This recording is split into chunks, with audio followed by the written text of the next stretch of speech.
Good evening. Welcome back to the Spacebook channel, the best channel that you never heard of. Welcome back to Type 40 Live. We've slipped a time stream, maybe even a time zone or two. Welcome to the new time slot. Thanks for being here, everybody. I'm really pleased to see you. Believe me, we've had a few technical problems here this evening. It's been going on the last couple of hours, but hopefully we should still remain a fixed point for the next couple of hours to stay with you through this journey, through all the news and rumours concerning Doctor Who. Yeah, it's great to be back. I know it's only been a couple of days later than usual, but yeah, loads has gone on. Well, lots of little whispers out there in the time-space continuum, aren't there? All around our ears. I'm not sure what to believe. I can't believe my own ears. Boom. The old jokes are the best ones. Of course they are. Good to see you all. I'm Dan Hadley, Birmingham's King of the Geeks, and this is Type 40 Live. This is our live-streamed spin-off show from the Type 40 podcast that we've been putting out for the last 3 and a bit years for the Fandom Podcast Network. And this is when we get together once a week and a couple of days. Usually a few of us gather together to talk all things Doctor Who. Could be the past, could be the present, or could be the future, or it could be all three, like this time. Stay with us. We've got lots of things coming up. If this is your first live stream with us here in the new slot, if this just fits you better, wherever you are, which territory that is, welcome to the show. Lots of fun to come. We can guarantee that, because although we are quite serious about Doctor Who, and we are very, how can I put this, loose-lipped and free-speaking too, we do believe in having fun as we go. And when I say we, of course, I've got my fellow companions, my wonderful travelling companions to bring on in a moment. But let's check in with a few of you first, shall we? See who's joining us. We've got a packed cloister room. Good to see you all here. Who have we got? Hi, says Lord Thoth. Hi, and hello, everyone. Looking forward to tonight's show. Me too, Wendology. Me too. It'll help to keep me awake, says Megan Eurobite. Well, we help where we can. Just a thumbs up here from Lord Thoth. Who else is here? Richard Brooks says, good evening, folks. Great to be here with you on this new time zone. Yeah, several reasons why we've done this. I think we'll probably go over a couple of them on our way in. But yeah, we do appreciate all the support, because this is quite a big deal for us. Obviously, a different day of the week, different time. But we've got a good feeling about it. What else have we got? Who else have we got? Talons of Wayne Chiang has made it too. Evening all. Evening, Wayne. Good to see you too. And an ahoy, shipmates. There's always an ahoy late from Crimpline de Balloon there. Good to see you too. And Alan Collins says some good, lively chat tonight, I hope. No pressure, Alan. Good to see you back again. Who else is here? Enigmatic Joker says hello all. So yes, lots of names that I recognise and a couple that I don't. We'll get round to you. Keep the comments coming. We want to know what you think about all of this too. This is very much a communal thing. It's not just about all us big mouths, is it? And speaking of which, let's bring on the first one. I think, yes, it's only right that I will on the original Hoonatic. We've been recording some podcasts lately. Some you've heard and some you haven't. He's going to help me tease a few of those with you. It's my good friend, Simon Horton. Hello, are we on? Are we live? Is this it? We're live. This is way past my bedtime, Dan. This is way past my bedtime. I can't function at this time in an evening. You're throwing me out. It's great to be here. I love this. This is good new time zone. Love it. Bring it on. Hello, everybody. Have you got a hot drink to hand? I haven't. I have to go and get my hot drink because my time is all gone timey-wimey and I'm all out of kilter and I haven't got my cup of tea ready. But hello to everybody in the chat. And I can see a couple of new... Hello, Wendology. Hello, Vanessa. I can see a couple of new late names there. What was that one I saw a moment ago? Was it James Roxall? Julian Roxall. Sorry. Hello, Julian. First time that you've been with us. Julian, hello. Anybody else that is new? Group. Hello and welcome. Great to have you here. Yeah, good stuff. Retro Dicky says, hey, all the chat. And we've got hello, Darren here. So everybody's shaking hands and saying hello. Okay, yes, it's great to see that people have followed us into the new time slot, because obviously it is quite a change, isn't it, Simon? But very fortunately, my gut feeling about this was that a good reason for moving to Thursday, not just the time zone thing, was the fact that lots of Doctor Who news and or rumour tends to drop on a Wednesday or Thursday. And that has absolutely happened this time. We've got so much to get into, so much to talk about. And a few things to tease too. Yeah, just to remind you that the Type 40 podcast is also up on the channel. We've just dropped a brand new episode. This is with our interview with the Blackpool boys. That's Alex Storer and John Collier. That's to tie into Blackpool. Legends that they are both. Yeah, they're dropping a second of their colossal ebooks over the weekend, so you can find that on the channel too, as well as these other episodes as video tracks, as well as podcasts. And we recorded another one, didn't we? A very special one at the weekend that we can't tell everybody about yet. Somebody that was so exciting, and one of my absolute heroes. I'm saying no more at all, but it was such an exciting podcast. You won't believe this one. It was very, very exciting. And to rein us back, I think, before we get into too much teasing of all of that, let's bring on our fellow travelling companions for the show. It's our mates JT, the Mega Geek, and Queen Charlotte. Good to have you. Hello. Welcome to 8 p.m. JT's there sweating in the Doctor Who loft. Yes. I'm happy to report, Spacebookers, that again it's a blistering week here in Scotland, and it's absolutely fantastic. And yes, I'm very hot. I know I'm making the most of it because in a few weeks' time, I'll tell you, I'll be up to here in snow. I can assure you. Hello, Spacebookers. Nice to see you all. I love how he gets more Scottish as he gets towards the end of a sentence. He does, yeah. He does. Yeah. It depends who I've been speaking to during the day. Has anybody got time lag yet? How are you? No. Charlotte. You're used to streaming at this time of night anyway, aren't you, Charlotte? I am. This is my usual time to stream, to be fair. I was a bit early for you guys before. Yeah. Well, what a week it's been, though. It has been a hell of a week. It's been a hell of a week. I think within 24 hours of us coming off the last live stream, JT, it started, didn't it? Because those subscriber copies of Doctor Who magazine started to go out into people's letterboxes. And I don't know if you guys have noticed that if there's any DWM subscribers here, people do put pages and nuggets from that online right away. And I know you're not a reader, are you, Ian? But I think even you have probably seen some of these whispers. Yeah, but you know, I don't care as long as they're out. And I've got my fingers crossed for the BBC to do the right thing, but we all know they're not going to. So, well, I'm not so sure, Ian. I think they're going to have to. I think they're going to have to do some of the right thing. I hope so. I really hope so, guys. Yeah. A few more names here. Philip King says, hi all. Everybody. Cheers, Philip. Hello, Philip. Philip there. Wonderful stuff. Yeah, and Disaster Areas here. Yay! Love the music from Garbage. We love the music. Hi, Garbage. Hope the business is going well, Garbage. Thank you for all the music to our friend Problem Being as well. All the music that you hear on Type 40 and Type 40 Live comes from big up Problem Being. Hi, Problem the Being. keyboards and various other gadgets and gizmos of Problem Being. Whether he's around or not this time, I'm not entirely sure. He may pop up. Who knows? Yes. So first of all, let's start with this because I think we've all got our opinions about this. If you're a DWM reader, long-term reader, you'll be aware of the production notes column. Now, Russell T Davies started this when the show came back. In fact, he started the column before it actually came back. As soon as they started filming, he was doing this in 2004. Stephen Moffat carried it on with very few gaps in between. Occasionally, somebody else would chip in, but generally it was Stephen Moffat. And then Chris Chibnall took over and kind of relinquished it and only does it every now and again. But he has supplied us with a brand new one in the latest issue, which came out last week. So this is I think probably does it maybe around about his birthday when he gets a new packet of crayons to write with. So this is the latest production notes column from Chris Chibnall. Now, I'll spare you the pain. It's not a riveting read, everybody. Is it not? You surprise us, Dan. In fact, it's downright nauseating. I mean, it makes for a very miserable read. I don't know if you caught this, Charlotte. Well, I've heard people on like videos and streams read it out because I don't buy the magazine. But it's just I cannot picture like my.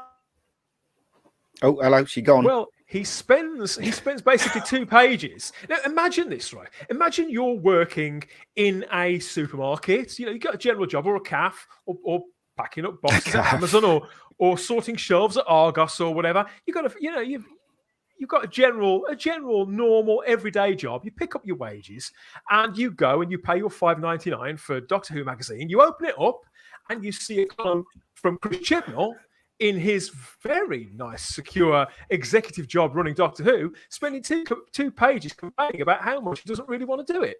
Well, you know, just imagine. We don't want him to do it, Chris. We He's an don't idiot. want you to do it either. the thing is, he's an idiot, isn't he? He's destroyed Doctor Who, and he won't write about that, will he? He has to write about some crap. So good. Well, good don't riddance worry. to We've him. only got another month of him anywhere near it, so that's the one thing we've got to take the positive stuff out of all of this, and we have to celebrate. We have to keep the celebrations going. This is all good stuff. All this is pointing towards good stuff. It is all good stuff because buried amidst all the nonsense, we have this, and we've put a little highlight on it there.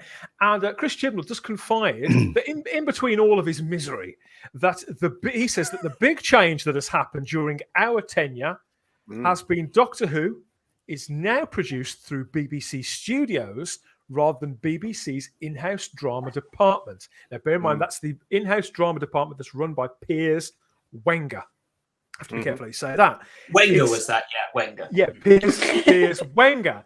It was a bit of a notorious character in himself. You said that, I didn't, mate. So that represents quite a big change. But he goes on to say that it's a change that won't really have affected how you view the show, but it affects the process by which the program is made, managed, and planned strategically. So he does finish off by saying that whatever does come next will be a joint decision between BBC Studios and top decision makers at the BBC. So, in other words, way, way, way above Piers Wenger himself. Now, obviously, when this got out, because there's a lot of Ian, you were saying, I think they're going to double down. I think they're going to do it, and there's a lot of cynicism out there that whatever may come next may be worse, and somehow that they could follow this disastrous era of Doctor Who, show run by Chris Chibnall, starring Jodie Whittaker, with something even worse. But I think that this actually signals the complete opposite. And myself and JT, we were talking about this, weren't we, as soon as it broke? But that's a key change, isn't it? The fact that BBC Studios, somewhere along the way, they are the commercial arm of the BBC, aren't they, JT? So this moving under their direct control rather than that in-house drama department.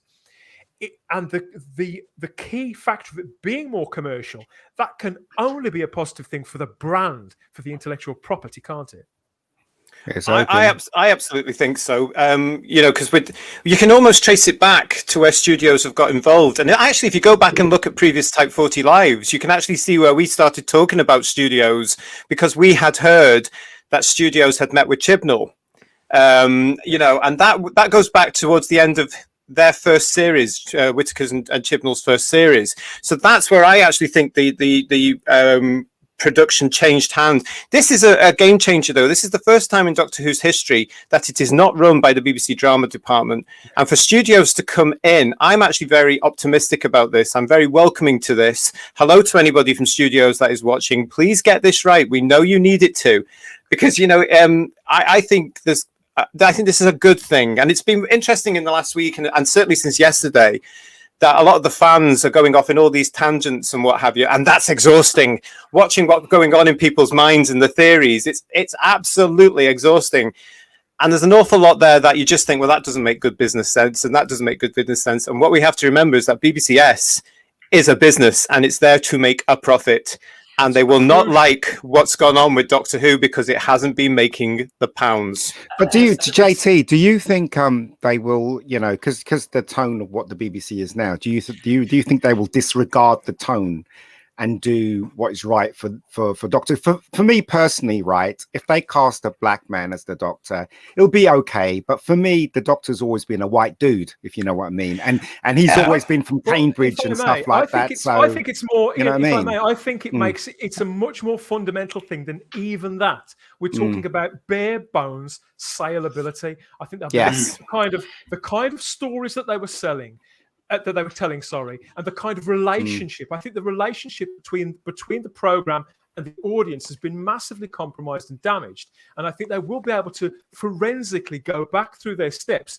BBC Studios having stepped in, and with that absolute commercial remit as paramount, and they will be circling on that right away. And all of those trappings and all of those, which are quite surface level decisions, really, those will sort of come in time. I mean, Simon, you've worked in television. Does that make sense to you? Saleability, commercial viability again. Absolutely, and I agree with JT. I see this as a good thing, and certainly I'm one of the fans who is old enough to remember back in the 80s, we endlessly used to say, this is in the JNT years, why is it that the Doctor Who makes so much money for BBC Enterprises, as it was at the time, and then BBC Worldwide, as it was known, and yet none of that goes back into the show, and we used to constantly be pushing for what in effect has now happened. Maybe we weren't pushing necessarily for BBC Enterprises at the time to take it over wholesale. That was never really even in our thoughts. But what was in our thoughts was that, yeah, BBC Enterprises, i.e. what is now BBC Studios, would step in and would take some sort of ownership of Doctor Who and get involved in it. And so this, to me, is a good thing. This is what I wanted back in the 80s. And so, yeah, what you're saying there, Dan, is spot on. Of course, they're coming from a commercial point of view. They don't come from the indulgent point of view that BBC itself comes from, where it's got this constant handout from the public of money that is endless. But what you're saying, Simon, is if they did do exactly what we want, you know, the people that don't support this, they'll be all over Twitter and screaming, and you might have some shots of people going on the floor and shit like that. That'd be great, wouldn't it? That'd be fantastic. Sorry, Charlotte. No, sorry. I think the difference is they've gone so much one way. Yes. They've gone so much pandering to a type of fan. Yes. That BBC Studios have had to come in and say, you might want to do this because of your politics or vanity or whatever it is, but we're suffering. The licensees will be telling them, we've been suffering for the last 4/5 years. But they won't say that, will they? Knock on. And they will. I hope so.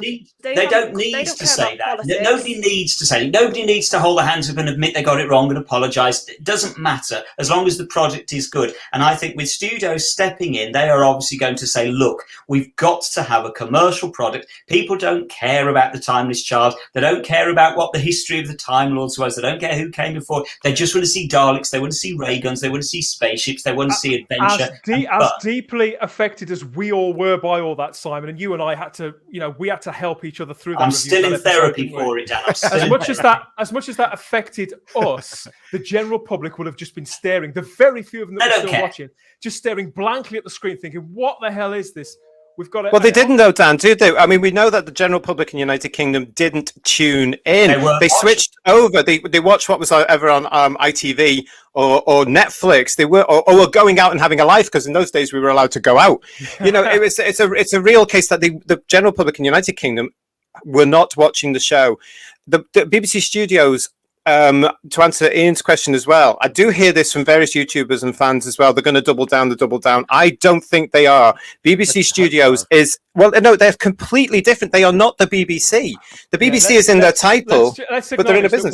We understand why the default setting for people receiving this is now cynicism, because we have been. I think Doctor Who fans have been burnt way more even than the Star Wars fans, the Star Trek fans. We really have by this. It has been personal. Chris Chibnall and his regime deliberately made great effort to push this out.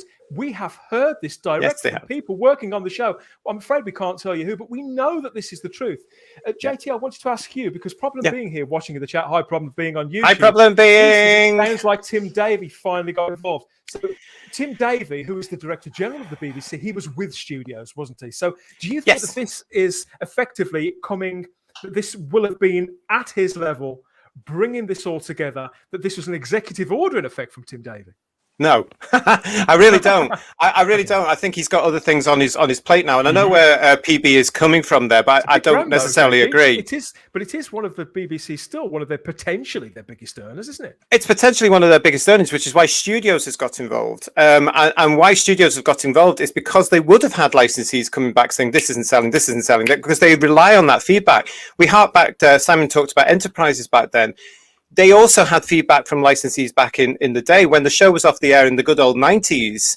They got feedback from licensees, and that's why they were always very surprised that the VHSs were selling, the DVDs when they came along in '99, they sold, the books were selling, everything was coming back. Virgin were always going back saying, "Oh, yes, we're doing well, we're doing well."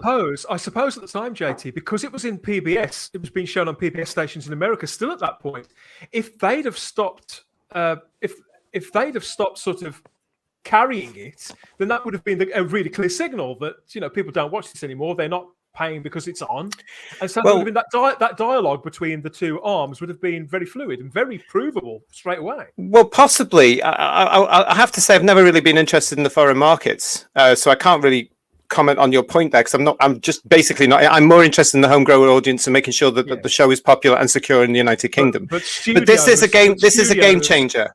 But studios are the ones that have made his doc materials, for example, an international success, partnered with Amazon on shows like Good Omens. Yeah. Yes, and they know what they're doing. And when you look at the quality of some of the stuff that BBC Studios is coming through, can I just get back to the point quickly of let's talk about the ideology. The BBC, we all know the ideology, Ian. We've got that mega geeky. We know what's going on. We know it's extreme left wing, and we know it's just all not tying in with the British public at all in any way, shape, or form. A very small minority. But studios, although they have a certain, as all businesses do, they have a diversity and inclusion quota. It's not necessarily the same as the BBC television version because they are a different business, and a lot of people in there do think differently because they're commercial and they have to have that stuff. Yeah. So I want to take this back. We've got to be positive about this, Facebookers. We've got to look at this time. I don't mean to be rude, PB. I don't mean to be rude there. I just don't think Tim Davies being as effective as we all expected him to be. I know it takes change to turn the ship around, but I haven't seen anything that's going to convince me he's actually doing a good job. Well, the other thing I think you have to bear in mind with Tim Davies is he's got a heck of a lot on his plate. It's basically turning the BBC round is basically like turning the Titanic round. So it takes a lot of work. So he might the Titanic sunk. Well, so's the BBC. We know that. We know the BBC's going down. So it's possible that Doctor Who got mentioned in dispatches, as it was by Tim Davie, who might have said in a board meeting, right, one of the things we've got to sort out is Doctor Who, and we've got to sort out this. So he might have mentioned it from that point of view.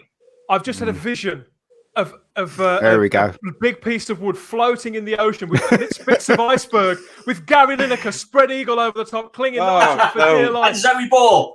Yeah.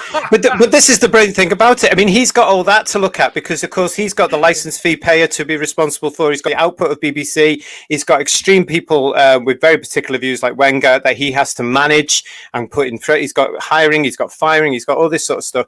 So for BBC Studios, which he used to control and controlled phenomenally well, for them to actually action in this way and actually say, we must now get involved in there, I really am. I mean, we don't know where this is going to go. I think they will take the time now, as we have said and discussed many times on this show. If you're new to the show, please go back and look at all this, because things we have said on this show actually are happening right now. We've been informed very well. We've done very well. We can show our receipts, can't we, everybody? We really can, and we need to be proud because the sources we've got have all been spot on. Yeah. Hi, Alan.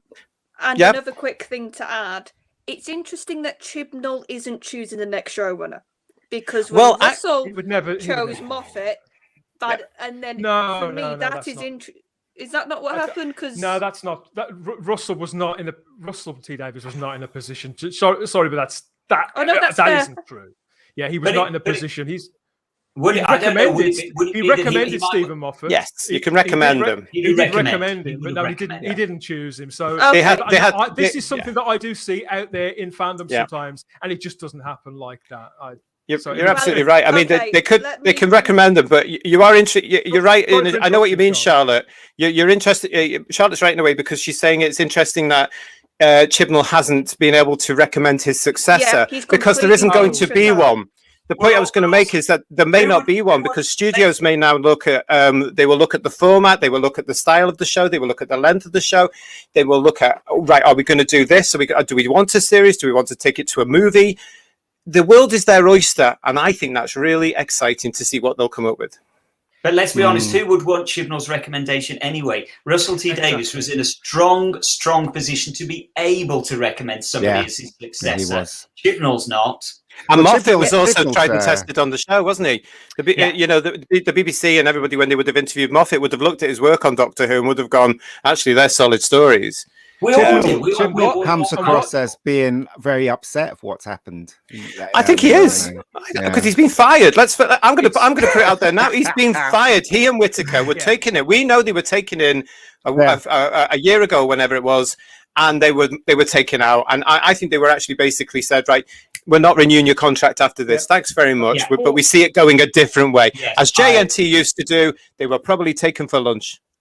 4 weeks ago, when this 4 weeks ago when this story broke, I think it took us around 20 minutes into the show before we started speculating, and it was a very heady day that was before we started. I think all of us were thinking, okay, did they jump or were they pushed? And the more they were pushed, and now after all these weeks, the very few things that we are seeing bob up to the surface, the general shape of it does very much confirm our instincts that this was not of their choosing. There was no pacts involved, none of that. I think there was probably a pact that they would leave at the same time, but this seems like drastic action, particularly with clarification there, because that is the first time we'd seen in black and white, I think, that BBC Studios. I don't think it was done in secret, don't get me wrong, but I think that's the first time that it had been stated, wasn't it, JT? Because I think you messaged me, I messaged you about that. I think I messaged the other guys too. It's a case of, this is big news. Well, I said at the time when we went on the Type 40 Facebook page, I said this is a game changer, because it is, and it is important in the history of the show, because, as I said, it's never been out of BBC Drama's control. This is a big step. It's been done for certain reasons. It's an exciting change. But it is a fact that, there's a lot of fans going on now. Who's going to be the next showrunner? Who's going to do this? There might not be any, because what you've actually got is you've got BBC Studios with BBC executives who will be the showrunners, because they now know which boxes they must tick to bring all of us back, to bring the UK public back, to bring your international audience back, and then also to sell the merchandise. I think obviously they have to try and sell it beyond England, don't they? That's their job. Is to Studios will be now. I mean, as I say, because this is a game changer, we don't know actually the actual real deal here.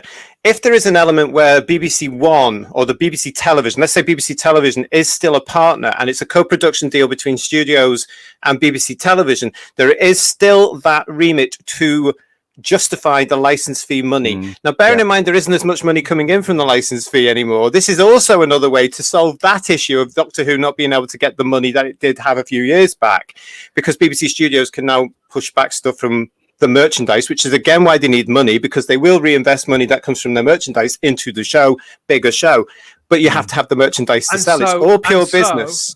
And so if they talk, JT, as you say, it's all business. So presumably they're talking to the people who will have maybe bought licenses to produce Doctor Who time merchandise and memorabilia and whatever else. So from around the world, to them, they'll have had feedback from them. Simon, you talked about the fact that fewer people are watching the BBC now. People are giving up their licenses, and you know what?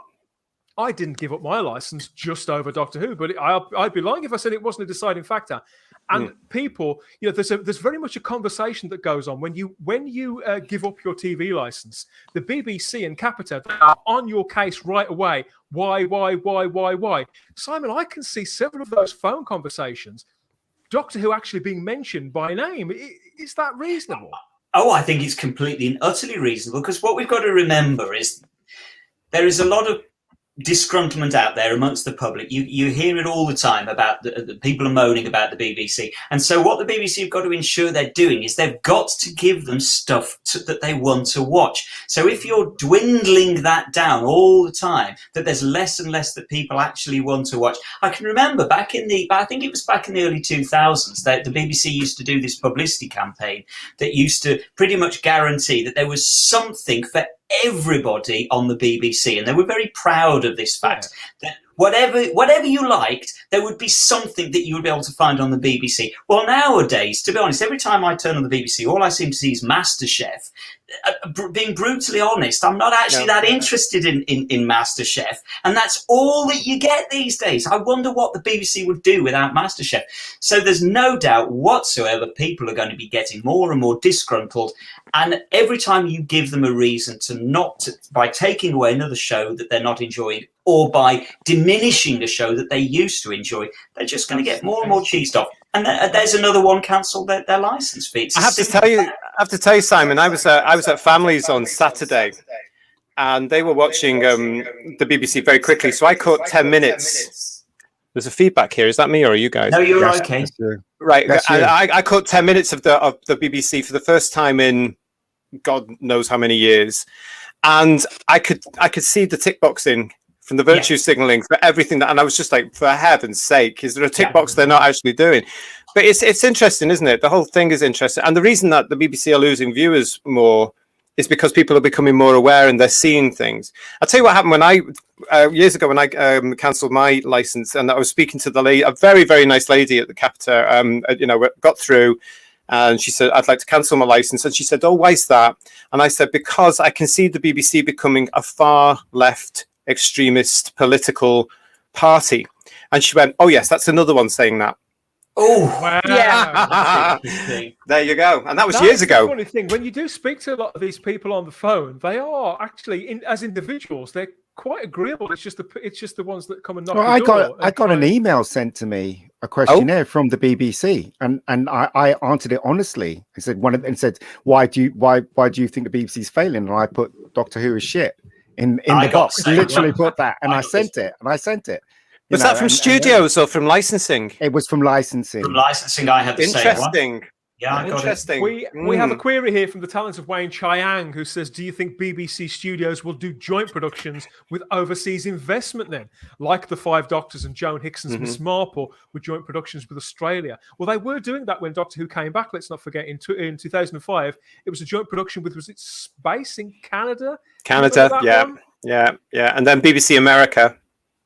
So this is a different company. It's a common thing. It does happen. But BBC America, I understand that's in difficulty too. We spoke to Carl Wagner on the podcast a couple of weeks ago, and he said how BBC America's star has really fallen. Charlotte, do you remember a couple of years ago they had Gently and lots of hit shows? Apparently they've got nothing now. Yeah, but I do think the massive difference is the show's had unpopular eras before. That's nothing new, but it's recovering from. Basically, the show has to rebuild itself. It has to completely rebuild itself. It has to completely gain the trust back of the fandom. That's not an easy task to do. Whoever does, whether that's a showrunner or whatever they end up doing, whatever format it is, they're going to have to. I think honestly, whoever it is, it's going to be harder than when it came back in 2005. And I think the BBC are realizing this. And they're just going, God, we've given ourselves such a big task to do. I'd say that the difference there, Charlotte, and I do hate to harken back to this, but I'd say that when Doctor Who came off originally, its popularity had waned, and to be fair to Peter Grugin, it was looking tired. Whereas this time, we all saw, apart from JT, he was sensible enough not to watch it. We all saw for the very first time during Series 12, Doctor Who actually jumped the shark, as the common expression is. It really did, unequivocally for the first time in 55 years it took, but it absolutely did jump the shark in that series. And although fewer people were watching, it was giving off enough of a stench, wasn't it?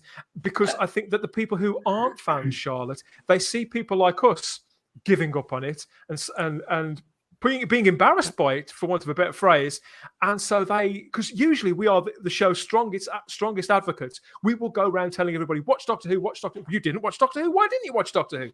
But this time we were saying, no, don't watch Doctor Who. I think the other difference as well, the big difference as well now to 2005 is back in 2003 when it was announced that the show was coming back, there was a huge appetite for it. Everybody was really excited. Everybody wanted the show to come back. Yes, now, at the moment, nobody's watching. Nobody actually cares. So you've got Charlotte's right. You've got a much harder job now because people don't want the show at the moment. So it doesn't really matter what you do to it. You're peddling you're pedaling uphill the whole time. You're starting from a negative position, whereas in 2005 they were starting from a positive position. People couldn't wait for it to come back. Yeah, and I also think the other thing. Sorry, Charlotte. Just to pick up on your point, is the most important thing that they need to do is get the public back. Absolutely, more than the fans back. Absolutely, that's what they need to do. I think. Sorry, Charlotte. What were you going to say? Yeah, I was going to say. I think that's what got Chibnall pushed. It's that it would probably be carried on doing boring season. It wouldn't have been such an issue, but because he's publicly made this show seen as the sort of joke it's become, and that's what it's become. It's like I was listening to Talk Radio yesterday, and even in passing, one of the commentators said, "Well, the BBC's hated by the left because they've killed Doctor Who," and he just said it in like one sentence and then carried on talking. And I was like, isn't that telling that he can just say that and then carry on his point without like? Yeah, and we all know, anybody who hears that knows exactly what he means. No further explanation is needed. Yeah, I don't just say it. I was like, wow, I don't. It's hard to hear. Can just bash it. I don't know if I agree with you guys. I think the key is to get the fans first back. No, if you get the fan, well, I mean, just hear me out. If you get the fans back and the fans like it, then there'll be word of mouth, and word of mouth will go across to the normies, and normies will literally, be interested. That's how I think it works personally. If I was in charge, I would definitely try and get the fans back, and also, it all depends on what's involved in a new Doctor. If they do it right, then I reckon the fans will come back, and then back in 2004, Ian, I think when Doctor Who was announced as coming back, obviously we were all pleased, but I think there was a kind of, it wasn't the sort of cynicism we've got now, but there was a wariness there. Our lovely old show is being brought back. Is somebody going to maul it? And I think that whilst Doctor Who fans were generally supportive, JT, on forums and out in the public, I think it was a case of still a reluctance, a hesitancy to really commit to being 100% behind it, even until we saw pictures of it being filmed on the streets. When we saw the cast starting to be fleshed out, saw the list of writers, it's okay, now it really is okay. I think we were aware, firstly, that they were going for the general public, Simon. But when it became obvious that they weren't putting together a cheap production with any old hack. They were actually targeting the kind of writers that we probably wanted to see right for the show. And I think really, in many ways, I think it's a kind of a moot point, because I think if you do something that pleases the general public, chances are it will please the fans as well, because they will be making something that is commercial, is accessible, it hits all the right buttons. So I think that the fans will be happy. JNT learns this to his cost. He did. That you try and please the fans, and actually you then disappoint the fans. You can't try pandering to the fans. You please the general public, and we will be happy. I don't think it is a fine balance. I don't think it is a fine balance at all. To go to your points of what was happening in 2004, speaking from my point of view, I trusted Russell. Immediately I heard he was going to get the gig, because I knew he was a superb writer and he was a fan. And I had met him as well. So I knew it was going to be... So I was 100% in. But you're right. But generally spending time on the forums, there was still, even though Russell was publicly one of us, there was still that general reluctance. But that's I kind of disagree with you guys. I think when Russell, started it, and Doctor Who started. Oh, she's back. Doctor Who started. Right. I think it was most. I think if you look at the crowd that watched the first episode, it was people like us. It was people, that being huge. Yes, it was. It wasn't. It was everybody. It was 10 million overnight. That's not 10 million fans. Now hold on. The majority was Doctor Who fans. People of our age. They were, because they were interested in seeing Doctor Who. It was the public, Ian. It was a Saturday night at 7 o'clock. There are not 10 million fans of Doctor Who that tuned in. I reckon there was majority was Doctor Who fans that tuned in. People like us of out we ASAP. all- Remember Look, what you Doctor need Who. to do then is tell us what you think a fan is, because a fan for me is people like us that know bits and Correct. pieces about the series. The Correct. general public that came back into the show with Rose in 2005 were people that may have grown up with it, but I wouldn't Yeah. include them as a fan. I That was the would. public that were coming back to go, oh, I remember this from when I Yeah. watched it when I watched Tom Baker. I watched to see what this was. But what happened is that it stayed. It was sustainable every single week.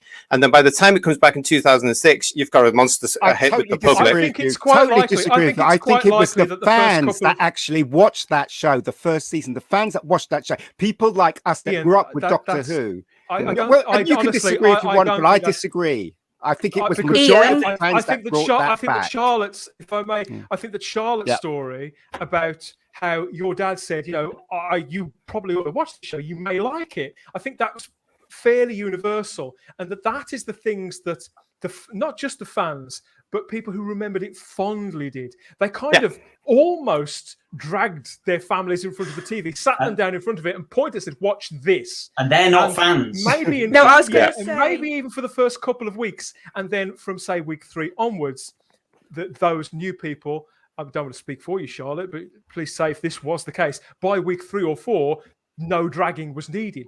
I enjoyed that last week. Well, Oh, here's I'm down the for week thing. 3. My dad wasn't even a diehard Doctor Who fan. Mhm. He just because of his age, he's now like in his late 50s. So it was just part of the television, and he just knew it as because it was a big thing, like when it was on, and like because he never said to me like, "Oh, I've watched every episode, but you have to watch it." He just said to me, "Well, I know you like your sci-fi, and I know you like your sort of genre stuff. Just give it a go." Like that's the way he phrased it to me, And that's I fine. think there was a lot of. I'm not denying that, Ian. There probably was a lot of people who the initial excitement. The diehards probably like was us came from back. fans. Yeah. Yeah, That but not the it was initial millions. excitement. But there a were lot of people there were like people you. like Barnaby who'd been watching that old classic, and then when the new stuff was coming in, there was a lot of fans that I think you're not taking into account. There were people like me that know Doctor Who, and people like JT, and when they said it was coming back, we were really excited and stuff like that. And I think that kind of kickstart. It's like the spark of a fire. Do you know what I mean? It's the first spark, and then from the fans it went straight through to normies, and then normies started watching it, and then it kind of grew and grew and grew. That's how I think We're talking about people who had missed it, and I think and saw the value in it, and maybe had caught a bit of it on cable TV or whatever else ever since. Thought, why did they take that off? Because there's been so many years in which why had that take? I know why they took it off. Maybe they should bring it back again. No, but people's memories fade, and sadly, we were in a situation where very few people were watching it by the end. I just want to move on slightly. We've got a comment here from Sadako, which I want to address. Am I the only one who thinks Russell T Davies was just as disdainful of the fans as Chibnall and Jodie is? Was he? I do not see I nothing don't personal, Sadako. I think Russell T Davies absolutely loves Doctor Who fans, and he did everything that he could to deliver a series that would reward our loyalty and our belief in the format, and to hit the beats that we wanted it to hit, but something that was commercially viable too. I think I don't know if you are the only one, but I strongly disagree. I'd be interested to know from Sadako 24 a little bit more on that. I'm intrigued by that because I'm not being clear. I'm not RTD's biggest fan by any stretch of anybody's imagination. I think what he did was a clever thing, and I'm not knocking anything he did. Well, no, actually, I would knock a lot of stuff that he did, to be fair. But that's by the by. I'd just be interested to know a little bit more from Sadako 24 as to why they're saying that. I'm just interested, genuinely. I think Russell was very clever in the fact that he knew if he bombarded fans like me, who didn't know the law, who were coming in basically not knowing anything. Like, I'll happy admit that. When I first watched Rose, I hadn't had a clue about the show. And he was clever enough that he knew he had to get the core beats there. A police box, the Doctor, a companion, Time Lord. Like, he had to get the core beats there. But he understood if he chucked a load of what had gone before. And I think that's what's made the show throughout the years get worse. It's got too referential of the Bogged past. down. It's No, I getting totally agree. Totally. Caught up in And, that stuff. and as I say, what I find utterly incredible, as I said before, is that Completely. JNT made exactly the same mistake in the late 80s and kills the show then, and it amazes me that Yeah, they we didn't knew why. realise they could do that. There are ways of doing it though. If you look at how Russell did it, and then Chibnall in his way has come along at his time, and he's tried to do exactly the same thing, but he has thrown the baby out with the bathwater in his reboot of the show, and it's alienated everybody: the public, the diehard fans, the casual fans. Yeah. They've gone. Everybody's gone, and that's why the show's where it is now. So there is a difference, and you have to do this. You know, you can. All through the original 26-year run, the show was constantly reinventing itself with a new producer came in or a new script editor came in, but they didn't ever do what Chibnall has done and basically taken an ideology or several ideologies and rewritten the whole show to suit that point of view, which has automatically alienated 50% of your audience. He has proved incredibly well how not to do Doctor Who. And this is what I think studios will now look at and go, right, reset. And this is the exciting thing. This is the point now where they will take time. I think they will take time. They've had the past year to start reevaluating it. So they're actually a year ahead of us, maybe even a little bit more. And they're reevaluating and they're looking at formats and they're discussing and they're looking at budgets and they're looking at the right format and how a production team should look in a 21st century online. They've got to compete with the online stuff now, like Netflix and stuff like this. Studios will also have, they will have a look and an eye to international sales, so therefore international markets. This is, as I keep saying, it's a massive game changer, and that's why we should really embrace it and get excited with looking at what's going to happen now. Yeah, but the question is, JT, you know, all around us, from Netflix to Amazon to everything, they're all picking up this agenda thing where it's, you know, the female agenda or the woke agenda, whatever. The question is, if they're looking at it, like you say, for the international market, are they going to look at it that way? That's the question. Well, like as I say, the around us. BBC studios have a different philosophy to BBC television. There is a different philosophy there. I mean, they even treat their staff slightly differently, only slightly, but it is there. This is what this period of quiet time where they are reviewing, they will have to take all this in to say, why exactly did the fans leave the show? Why exactly did the general public in the United Kingdom? Why is BBC America not as popular? Well, we know, but they will look at that. And I think they know. These are business people. They have to make money. And they will look at this and they will have to act in one way or another on that. We had a comment in the chat earlier on that's reminded me that, from somebody. I can't remember who it was now, so I do apologise. I put it up on screen a couple of times where somebody was asking, do you think they will rest the show and I think it was Digby Strawbridge. Digby Strawbridge. Now, to me, that's exactly what's been going on the last 3 or 4 weeks. It's happening already. They're in a rest period now. I think the decision. But they're not. The decision was made quite a while ago. And now we are seeing it publicly, very slowly being signalled to us very softly with an admission. You know, we got that first tiny admission in the statement. That was the first hint we'd had from the BBC that the ratings had gone down at all a few weeks ago. And now they're slowly walking it out. I want to move it on ever so slightly because there's been something going on this week in your neck of the woods, JT, hasn't it? There's been the Edinburgh TV Festival, everybody. Absolutely. This is a big deal, isn't it, JT? They do this every year, don't they? I don't know what went do on last year indeed. with the pandemic, but this is a big is a big industry event where people go to kind of sell their latest wares, isn't it? And it's kind of like the like that. What's that book festival called? It's a little bit pretentious, isn't it? The TV festival, but it's got this commercial angle too. So they have people in, showrunners from big shows like Killing Eve or Luther. Or well, it's part of the Edinburgh Festival in itself. It's part of the huge creative and arts, fantastic few weeks events, you know, and everybody gets there, and everybody has been there in the past, you know, and they've hired wee rooms and they've done shows. It's an amazing crack. It really is. It's a brilliant energy. It's a bit like the can of TV, isn't it? That's what it is. Well, it's not just TV. I mean, we have a lot of theatre. We have all the comedians here. We have tryout shows that they don't want to do anywhere down south. The TV one is part of it. And what happens is you get the various producers or controllers of television channels or directors of television channels, whatever they want to call themselves these days, and they come and they basically talk to the press and students in the creative arts, and they answer questions about various production techniques or shows or actors, or sometimes they give away tidbits of stuff they can promote stuff that's coming in the autumn schedules, the winter schedules. Sometimes they may give a wee hint of what's coming at Christmas, but we all know that's very competitive here, so they won't bother. But it's a very important part of their calendar. So it is part of the mainstream, isn't it? It's part of the TV. It is. By the way, is my mic sounding better now? Because I've had a couple of people. It's pipping a bit, but it's okay. It's all right. Still with us. I've turned it up a little bit. It's the Hay Festival. Thank you, Daniel Edwards. Thank you. I couldn't remember what the I think festival was. JT, don't they look for talent there as well? Don't Oh they? my God, the amount of the amount of talent scouts in Edinburgh over this whole. Yes, everybody's here from around the world. Comedians Last year as well, it all went online, but this year it's back. Limited numbers and shows and stuff, but it is back and it's huge. And this is the point of year where I tend to avoid Edinburgh because all the hotel prices go up and you can't drive in Edinburgh for love nor money. I was there once, I think a couple of years ago. But one guy who was there was this guy, Mr. Piers Wenger. And there he is. It looks like a quiet, unassuming chap, loitering with intent there. Hi, Piers, if you're watching. We know people at BBC are watching our show quite regularly. And this is what he said. So he was asked directly about Doctor Who whilst he was on stage. Asked if he had a plan for the future after 2022. BBC drama controller Piers Wenger stated that no, I don't. So I just want to say that I was talking about this on Twitter last weekend, and predictably I got attacked. I got called all sorts of four-letter names by complete strangers because I suggested that they didn't have a plan, and sure enough, here he is admitting it.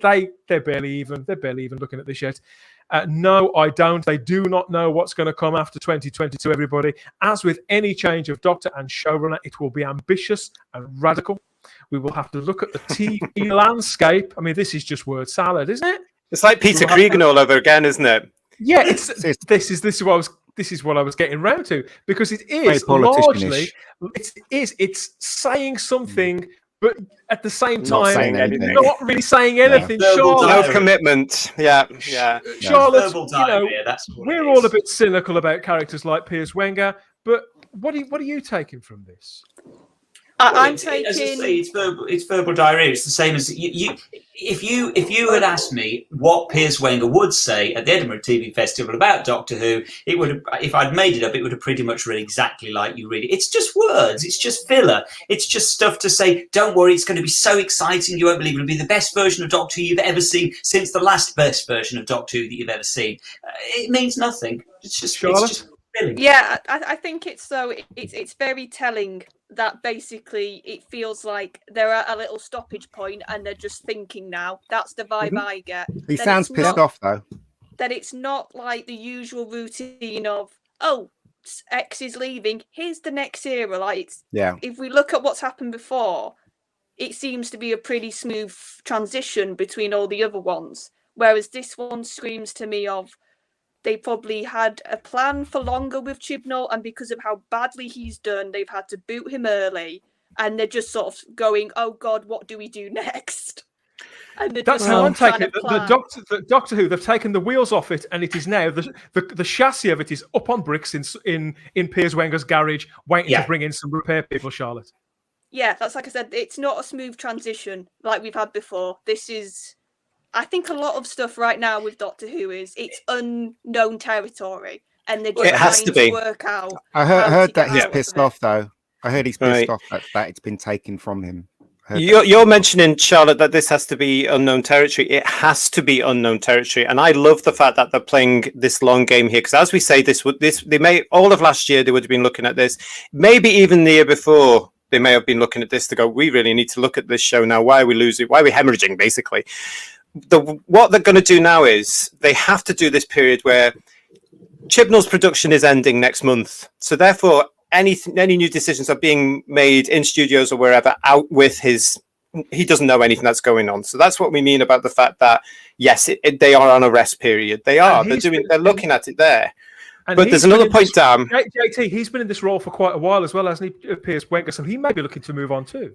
Well, you never know. I mean, he's only the program controller of BBC One. I mean, we don't know what the deal is. If the production deal is BBC Studios with BBC, then yes, Wenger will have a say because he and Charlotte Moore are in those positions. But I reckon studios will outnumber them, and they will have the commercial part of it. But what this is about for me is as well. And we must remember the BBC have been down this route before. And in 1986, what they received, the backlash to what happened in 1986 was totally different to what happened in 1989 because they had learnt and they started bringing out the propaganda saying we're looking at independent productions, we're looking at bringing it back for the 90s, which exactly what Wenger was saying yesterday. And the brilliant thing is now is they will remember this. They would have inherited that from their predecessors to be able to say, we can't just say we're taking Doctor Who off the air because we will get in the press, we will get in all media, the fans will have us, the public will have it. So now they've learned from that and they're actually doing it in a sensible manner to say, no, we haven't got a plan yet, but we're looking at making one right now, which is going to be brilliant. That's the way to play this. And exactly the same way I would do it, to be very honest. I agree with Problem B that just came up there and said it needs a few years to get this sorted, and I totally agree there. I still think probably will. However long it takes, we will. I would gladly wait, Ian, 2 or 3, 4. Yeah. Actually, I'd rather wait 5 years for a Doctor Who that would work because right now it feels like the show's been off for such a long time. We've got Well, it has. For me, it's been off since 2017. I've seen it since. It feels for me too. I miss it when I watch one of my Blu-rays or the DVD and I hear the TARDIS. I love that sound. You know, it reminds me of stuff, but I haven't heard it in a fresh Doctor Who show since 2017. You don't. But one thing the BBC need to understand is any announcements and this is what they'll be looking at as well now. Studios will be very wary of. We have to have the right casting, the right writers, the right production staff, because we will come back to it whatever happens if we agree with the casting, the production staff, the writers, the look of it, the logo. You know, if they get that, the look of the police box. Yeah, we will come back and watch it. As soon as we see something that sets our alarm bells ringing, I mean, like for me, it was when I saw the Doctor's costume. We've got so just looking back to Piers' statement here, I want to just join some dots. We will have to look at the TV landscape in which it will play. Now, on one hand, that sounds like a BBC, because the BBC isn't exactly up to the minute when it comes to trends. It's probably one of the last places to get in on trends, come to think of it. And on the surface, that looks like what he's saying. We will fit this in with whatever. You know, like woke culture is 2020. Whatever it will be in 2023, we will fit it in with that. But I don't think that's necessarily what he's saying. No. Looking at this statement and then looking at the comment that we've got here from Daniel Edwards, who says very shortly, Daniel Edwards watching on YouTube at the moment says, very shortly it won't be in production. Yes. Technically, it's not recommissioned by BBC One yet. Correct. Yes. I have been telling you Doctor Who is effectively going out of production for the first time since 1990. It's being taken out. I won't use the word cancelled, but it's been taken out of production. So it's not been recommissioned by BBC One yet. And I think when you consider that, and consider the shape of the BBC and how that's changing, later on this year, or I think it may be early next year, BBC Three is coming back as an actual TV channel. But another thing that they've said is that BBC's 1, 2, and 3, and kind of 4, it sort of still exists, whatever, that those channels are not going to be their primary place for launching new content within the next 3 or 4 years. They're moving away from terrestrial TV channels to a point where things will debut on the iPlayer. May not necessarily be in a box set form where you get all of it at once, but they will debut on the iPlayer, maybe in chunks like we get on Amazon. Do that, don't they, Charlotte? Amazon and new shows, and Netflix. Well, Netflix still do the thing where they drop the entire series, but is it Amazon that do the week by week? No, Amazon sometimes drops everything as well. I was going to say, I don't know about Amazon, but I've noticed in the last year, some of their dramas, they will dump them all on iPlayer while they're broadcasting them. Oh, they're still on. And as soon as I was noticing that, I was like, that's an interesting change. Because it's been going for a little while, actually. They've been experimenting for a wee while. The only one they didn't do it was Doctor Who, because they wanted people to tune in every year. So somebody whispered their Bodyguard. I think that was the second one. There was another one they did, which I can't remember now, and that was their test. And it went quite... It was a comedy. It was a comedy. It wasn't Gavin Stacey, but it was a comedy. Peter Kay, the car thing. That's right, yes. And that went down really well. They dropped episode 1 on BBC One, and then after it, they said you can watch the rest of the series. And people binge watched the rest of the series overnight, and the iPlayer views went up. And what was that, 8, 9 years ago? Huge quite a amount long of time ago now. So Simon, a future where Doctor Who becomes, I suppose if they get the timing right, this kind of, I don't like to use phrases like the fall of the BBC, but this period of change for the BBC, where things are going to radically alter, with Doctor Who being rested, it could potentially, JT's talking about an exciting time, it could potentially in 3 years' time come back as the very jewel in this crown of iPlayer. They may even rebrand iPlayer as being the jewel in the crown of this new delivery platform, couldn't it? I don't know, as I agree with that, because I think that the BBC is in such a crisis of identity at the moment. It no longer wants you to watch stuff on terrestrial TV, as you just said. It absolutely has been pushing this for years, and it's getting more and more obvious that it wants you to go to iPlayer. Yes. So if that's the case, then basically it's a streaming model. It's a Netflix, Amazon model. Have to go that way. And you see what I mean? And surely is that what Piers means? Is that what Piers means by the TV landscape? Do you think as well? I think that's exactly what he means. And the problem with that is, once you turn it into a streaming platform, why am I paying my license fee? It doesn't add up. It doesn't work. You can't put it alongside Amazon and Netflix as this streaming service, but force people to pay for it, whether they like it or not. Well, don't forget the iPlayer is already paid for. It's covered by the license. That's why I can't use it. No, I know. But the point being that with Netflix or Amazon, or you're given the choice as to whether or not you pay for those streaming services. Yeah. You're not given the choice of the BBC. So by moving deliberately to a streaming platform, you're suddenly giving yourself this identity crisis as to what is the BBC anymore. And so I think it's a nice romantic idea to think of Doctor Who coming back as this sort of jewel in the crown of the iPlayer. I think the BBC are painting themselves into such a corner with this that it's not going to make all their problems go away. I don't think. I know what you're saying, Simon, and I would agree with that. But I don't think that Doctor Who will go deliberately and exclusively on a streaming process like a new version of the iPlayer. We do know that the iPlayer is a big thing for them now. They're actually trying to get through government at the moment this thing where iPlayer is first up on your choices on television rather than BBC One. So there's this whole thing that's going through now. So that's ridiculous. I do think that they will bring Doctor Who back to BBC One television because Doctor Who draws people in. Now, if they produce a good series and if they do manage at some point in the next few years to change the ideology, which we won't go into because that's nothing to do with us, we can't force that. People may come back. I mean, if the BBC actually put itself back into a format that I was comfortable with, I would go and get my license back again.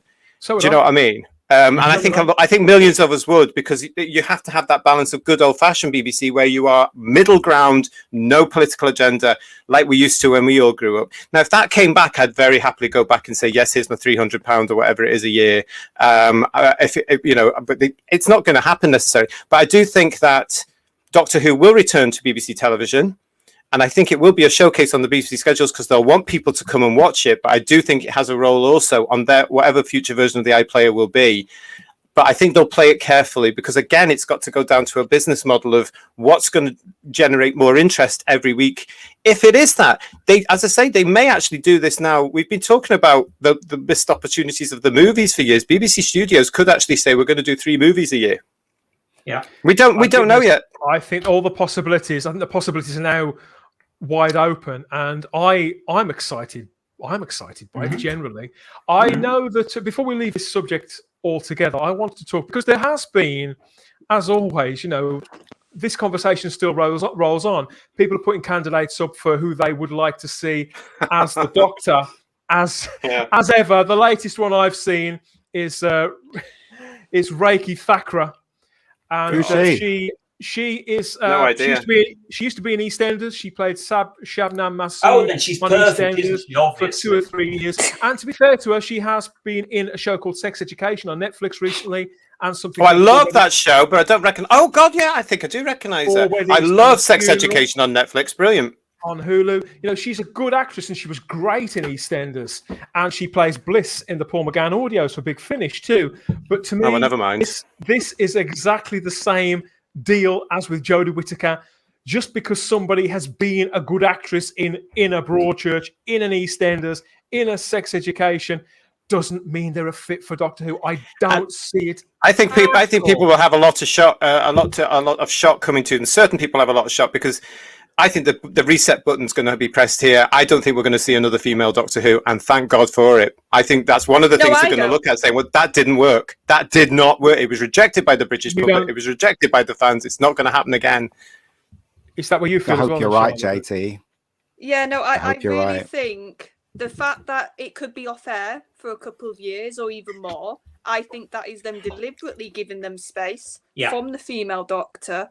So when if they do come back with a male Doctor, it will get a lot of press. It will get a lot of eyes. Everybody will be, well, the nation, the Doctor Who will go back into the national conversation if they have a really good male actor saying they're the 14th Doctor.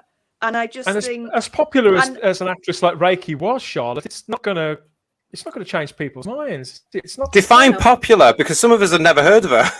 I've never heard of her. No, but you're in a big show like EastEnders. Sorry, Charlotte. It's not a big show though anymore. Come on. No, but it was when she was in it. Though. Oh. No, but here's the thing, and this is what I've always said about the female Doctor. This show has had ample female representation with the companions. So I think we might. She's gone. Oh, we've lost you again, Charlotte. I mean, this is a point that numerous of us have mentioned several times. But of course, coming from Charlotte, it's even more palpable being female herself. But you know, it doesn't. Yeah, but if you want to just look at the new series, Rose was arguably the second lead character. In fact, for many people, she was the lead character of Series 1. Well, she certainly was for Series 2. She was the lead character in Series 2 because that's where the Doctor started to take a backstep in his own show, because Rose was continually the focus, and that was done deliberately because she was going at the end of it, so they were building up that thing. But it got carried away a little bit more. We did get more things where the Doctor wasn't the star of his own show, and that's nothing to do with the person's gender. The Doctor is the main person. It's his show.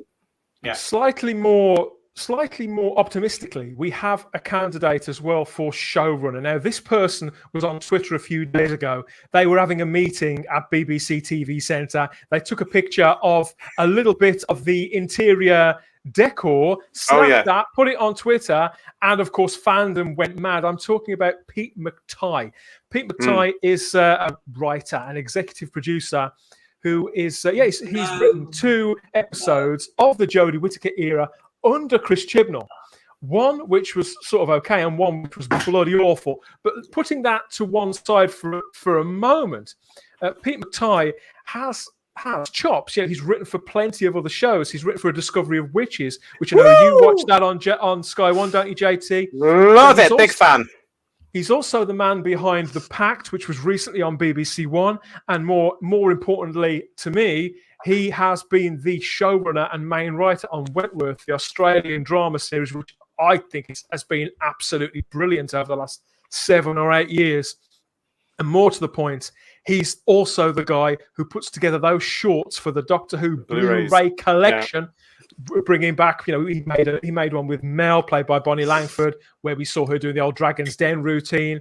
He's behind the one where Ace, played by Sophie Aldred, we see her staring out onto the London skyline. These were just 2 minutes of Doctor Who that absolutely felt not just like new Doctor Who, but they felt like new chunks of classic Doctor Who.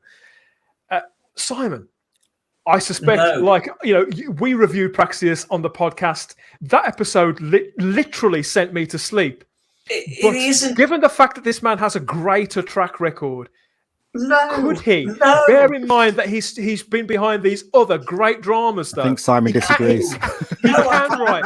He can write, and he clearly understands. He clearly understands Doctor Who fans and the fundamentals of Doctor Who. That's the problem. That's the problem. He understands Doctor Who fans. I've said this before. I stand by this. This is my one criteria. I'm sure Pete is a lovely bloke. This is nothing against you, Pete, personally. I haven't seen any of the other shows that you've done. I'm sure you're a brilliant, brilliant writer. I'm not in any doubt about that at all. But he's a fan, and this is my one criteria with the showrunner. They must not be a fan of everything. I don't care what they've done. Please, no fan for the next showrunner. That's it. I'm done. Unless it's me. Well, obviously, or me. Yes, thank you. Surely that would. Do you think though? Because Russell T Davies would be the next Russell T Davies would be out then under that distinction. Well, yeah, it would for me. Do you think we've been there, done that, and the time now is the time to evolve? He would, absolutely. He would. Russell T Davies would be out for me. Yeah, absolutely. Because yes, now is the time to evolve. We've got to move it on. We've got to kick out the old. We've got to bring in the new, like we've been saying all through. BBC Studios, fresh new start. Please, just somebody completely unassociated with the show. Let's have a fresh new start. The problem I think with Doctor Who is that it's never truly moved on from the Russell T Davies reboot in 2005. It's still trying desperately to ride on the success and the popularity of that reboot in 2005. And it's grown complacent. It doesn't think it's got to try hard anymore. That's and I suppose, Simon, the fact that Chris Chibnall, the lazy writer and lazy showrunner that he is, reached back to the Russell T Davies era and just sort of polished some of it up and wheeled it all out again would sort of back that up. Charlotte, as somebody that came to the show with Russell T Davies, do you see what Simon's saying as well, or do you feel that it should be steered back to safe water? Or is Simon right? No, I think you could maybe have some of the production who knows that sort of who are sort of a bit of an old hand, but I agree. I think a showrunner should be a non-fan. I've been thinking this for a while as well, because I think you're more likely to take a risk because you're so attached to what's happened before. Even in Chibnall's own warped fashion, he's still in his comfort zone because he's gone back to Gallifrey, he's gone back to the Time Lords, he's gone back to Regeneration, which is old. Yeah, so even though it's so different in one way, he's just going back.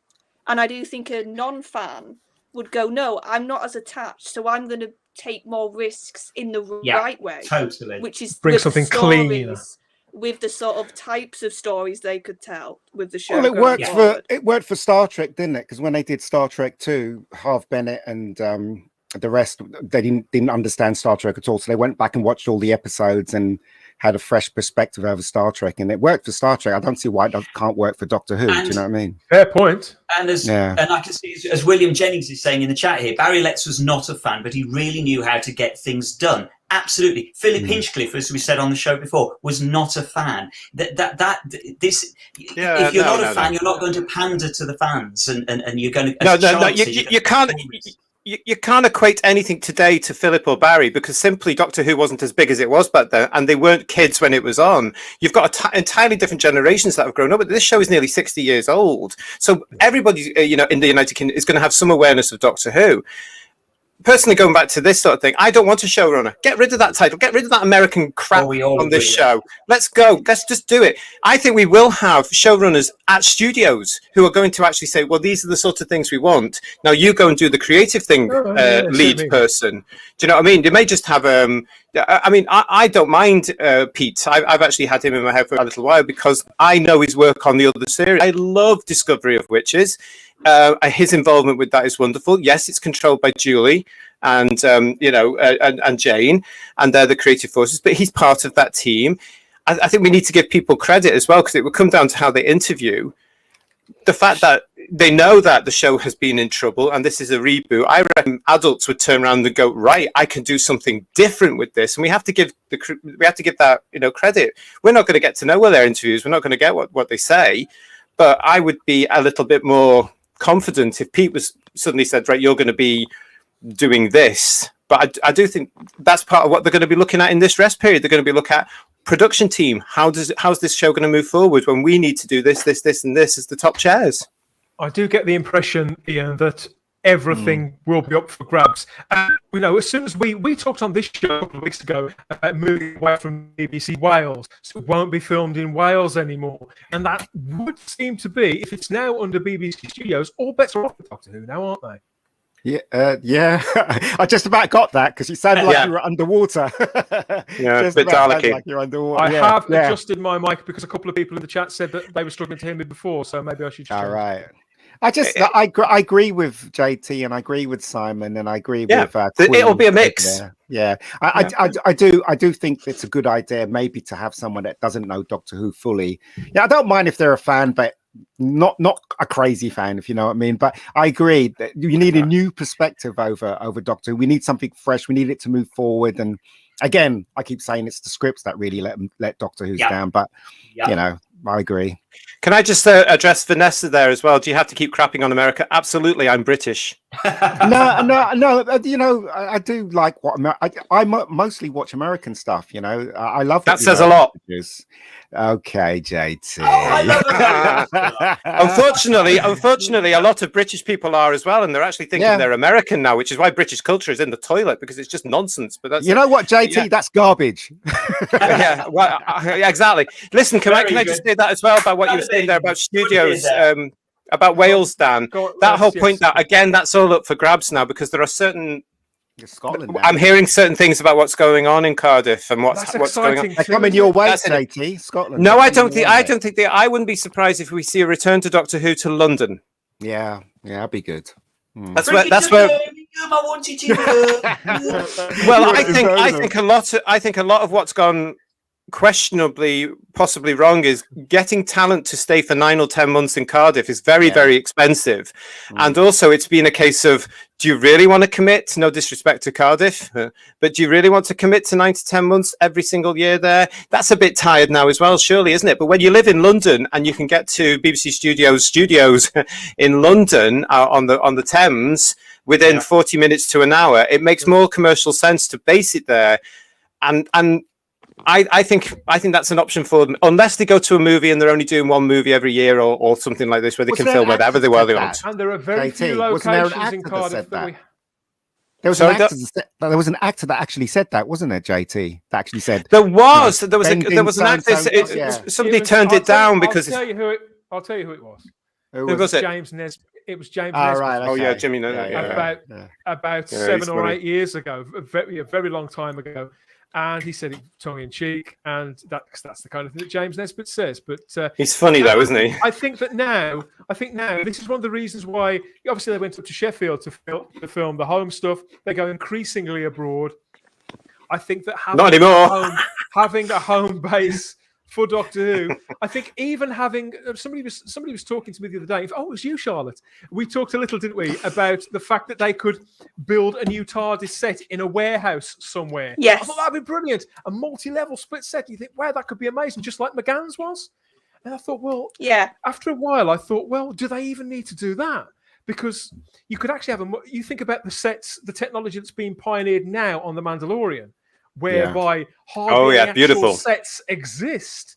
Beautiful. I know that the BBC hasn't got that kind of money, but in 3 or 4 years' time, BBC Studios may have that kind of money, or at least enough of that kind of money to be able to have a TARDIS console that's created. They need to have something physical though in the shot. Dan. They could have. A central.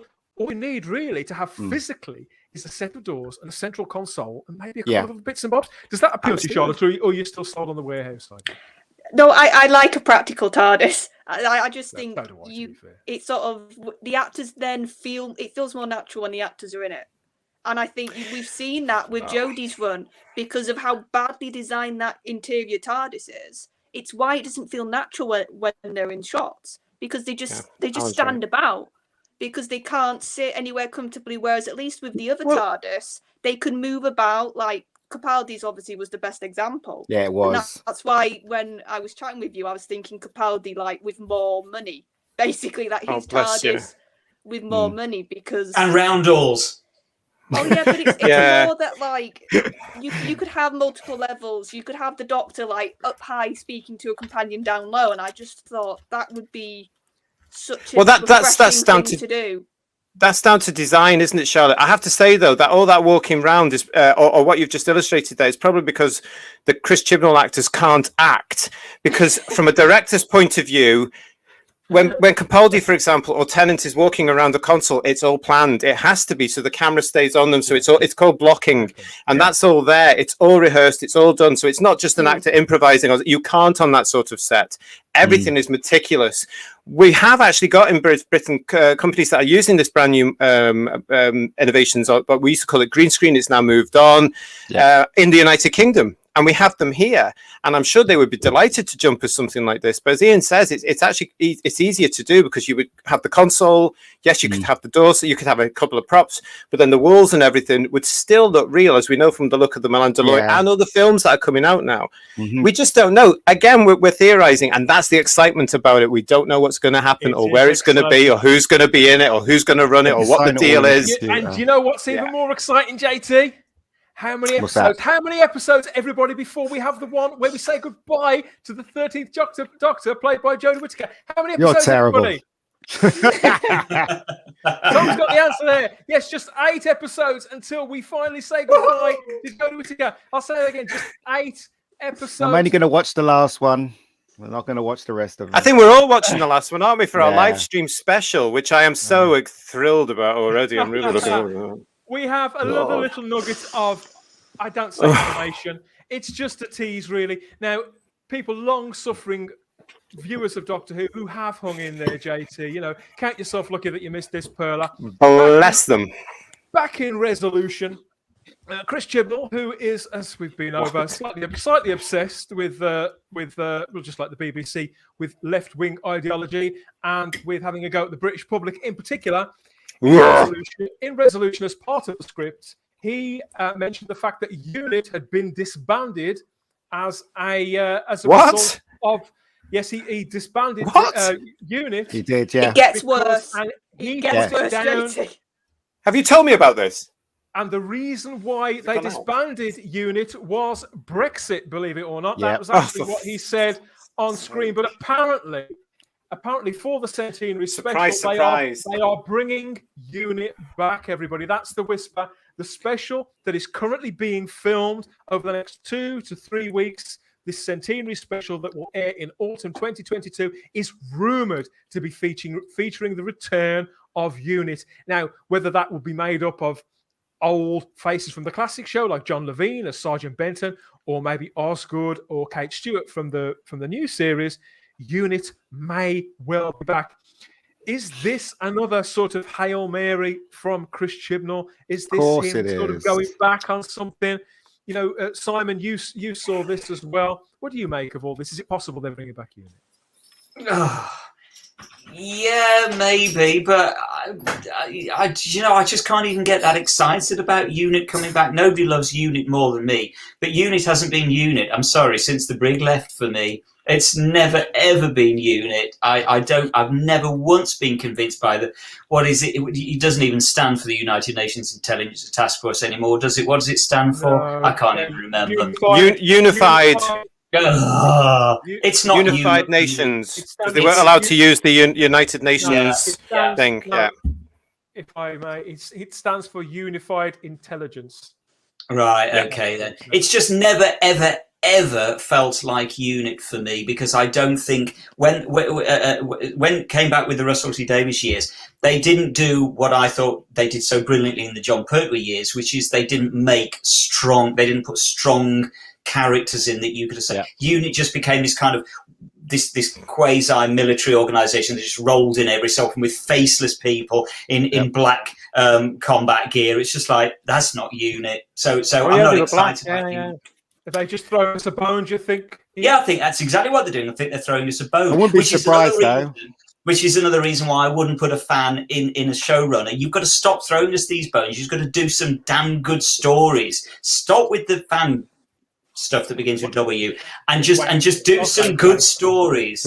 It's just Chibnall. He doesn't have any ideas. He just to keep going backwards. Hang on a minute. Is this just a rumor? Is this a rumor? Yeah. Well, listen. It's one of the few rumors that we're hearing. Right. Well, listen. If anybody's around Cardiff, right, become a Spacebook Type 40 live reporter, because they're filming it now. Don't be looking at the rumors that's going on, because some of the rumors I see from these very well-intentioned but very informed fans is that it's going out next year. Apparently, there are a couple of photos with the Black Ops style UNIT uniforms having been spotted on location. Yes, garbage. but you know, I'm. Well, so I if haven't somebody seen- go I down haven't and look seen at the them myself. filming, yeah, if somebody goes down and checks out the filming, finds out what the filming, goes and have a look and confirms it through a photograph, then you know. Because as I say, some of these ill-informed fans with nice intentions, but they're stupid, think that they are filming next year. They're not. They're just broadcasting this. It's in production now. It's being filmed now. So go and have a look. Yeah, bring back Benton, Richard. I agree. And the other rumor, I don't think you'd get him out of the bath chair. and the other rumor about this centenary special, Charlotte. I wonder if you can Yeah, guess what it is. go on, It's say a it. rumor. It's a rumor that one cast member from the past of Doctor Who may be returning. Oh. One former Doctor may be Oh. returning for the centenary I special. know, Can please you don't guess say it. which actor it may be, Charlotte? No. Well, David. But No. Of Really? course it is. No, Yes, this is he's- a he's strong going rumor. to be told off by the female. Yeah, we know. Well, no, I've heard it could be more than one Doctor coming back as a It's- rumor. Oh. I've heard it could be multiple Doctors coming back. Why, are they all in Cardiff right now this week, are they? Well, that's what when I heard that rumor, I said, well, that will get leaked if that happens because they won't be able to hide like multiple old actors coming back. That's what I It's said fan when I heard wank. it. It's Unless just they didn't- fan wank. Unless That's they all do it all is. in studio, But it's yes, I possible if they agree. did it I all in agree, Jay. studio. I agree, JT. But would you put it past them? That's the thing.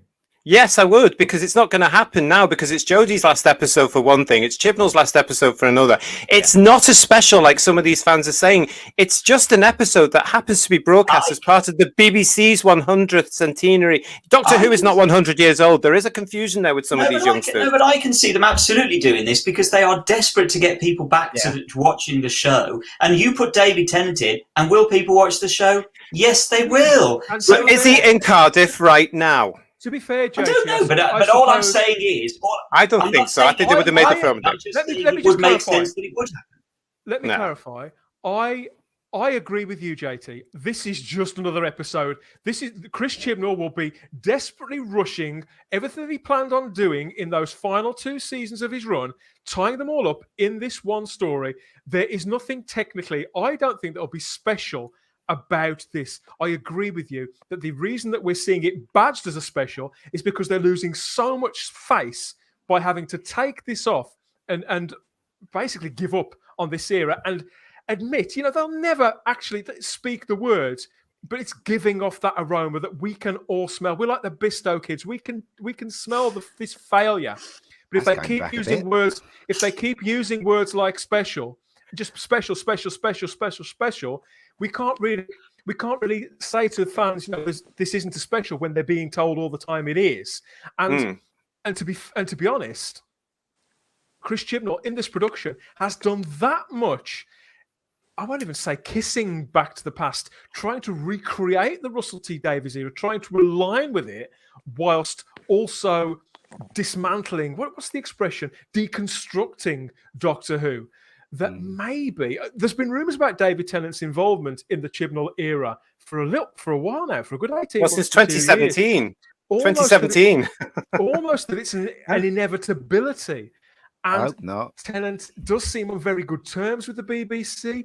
They're quite au fait at filming things in secret too. So is he in Cardiff at the moment? I don't know, but I don't think it's impossible that he may be. Well, somebody Yeah, get down there and find out, because if they do and they see anything, it's not difficult to find out where these people are. I have to be honest, not that I'm a stalker or anything, but you can find out. he says he's not. But Yeah, can but they not it's- have it it's- like when Peter Davison was dying and have all those little circles of the people go around her face and stuff? Can they Maybe not they do it that will. way? I Stop don't bringing think- people. I don't think they would discredit. I don't think they would really discredit Jodie Whittaker, who has been the lead on this role for 4 years. I don't think they would Haven't they discredit her to already? that much. But Well, no, JT, do you know what I mean? I mean, haven't it would be Haven't it would they be an already- insult. Haven't they already discredited and insulted her by introducing Joe Martin as the fugitive Doctor? I can't comment on that because I don't watch the show, and I don't think the public would recognise Joe Martin as the Doctor. Like I don't know who it is either. So it's not about the fans. But they recognise this guy and they love this guy, don't they, Charlotte? Yeah, but- do. Yeah, no, But and they- I was just going to say, I think a lot of this logical thinking. Look at that picture in every Jodie merchandise for the last year. They have put the 10th Doctor with her. They had to. They are purposefully almost trying to associate the 13th Doctor with the 10th Doctor. And I've said this a few times, like on Facebook and on streams. I've never seen a Doctor when we've had a Doctor, even when Matt was during the 50th year, it would have made sense to see a lot of the other Doctors about. Matt still felt like it was his era. He still felt like the main actor in the role. He felt like the Doctor. But that's tradition. Pertwee was the same in the 3 Doctors, and Davison was the same in the 5 Doctors. They were the gaffers, as Pertwee himself said. So Smith was the gaffer at the time. As Tennant, as a fan, quoted back Pertwee's actual line, "No, Smith's the gaffer." I think this subject is ridiculous. And I think it's just absolute fan wank. I think I know where it's come from. It's not going to happen. If you want clarification, get down there now and see who's actually in Cardiff filming. Simple as that. I'll do that right away, JT. I've got no desire. You're nearer than I am. I know. Don't get me wrong. I love David Tennant as the Doctor. I think he's wonderful. I like him mostly as a person. I do wish he'd stop talking about politics. I don't need to know actors' politics. No interest in that. But as a person, I think he's a creative man. I think he's very loyal to the Doctor Who fan base.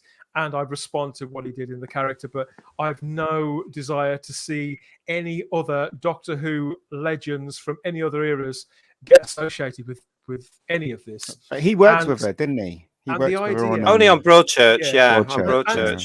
The idea, Charlotte, that other Doctors could be pulled into this car crash, it chills me to the bone. But yeah, it's been a fascinating discussion. That's all the whispers for this time. We're going to move on in a second, but I just want to remind you that this conversation has rattled and rolled along. We've covered so many of the rumours out there at the moment. Thanks for staying with us.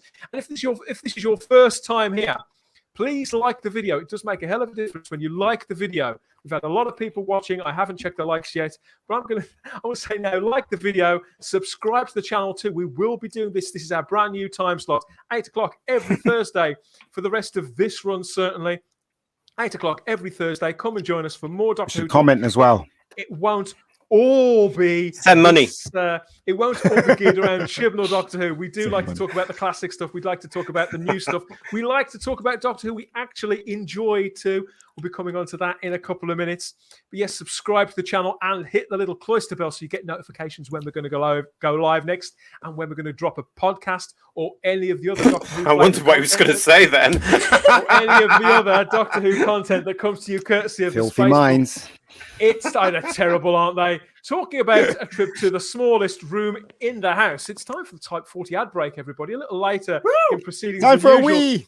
But here's your time, to go and take a squirt or take a squirt, some more of whatever your heart desires as we check out the adverts.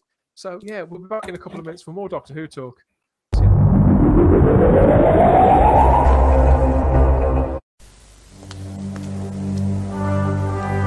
Have you ever wondered just who is responsible for generating electricity for England and Wales? Where does the power that's working your TV right now actually come from?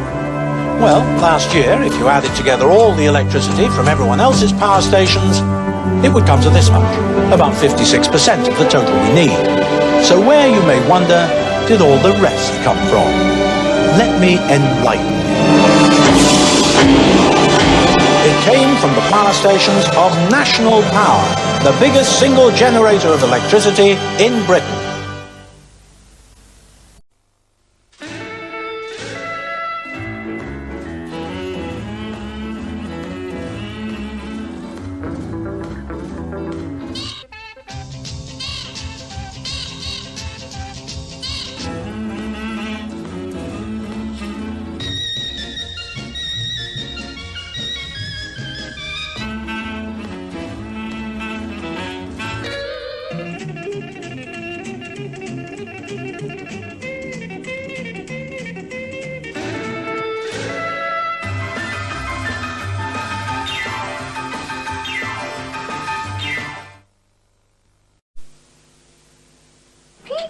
Now you must be able to help. After a cup of coffee. You've got the message. It's that special blend and roast that gives Nescafe that unmistakable, richer, smoother Nescafe taste. There is only one Nescafe. Unmistakable. Even with your eyes closed. Peter, that's marvellous. Just what the doctor ordered. Nescafe. Unmistakably coffee at its best.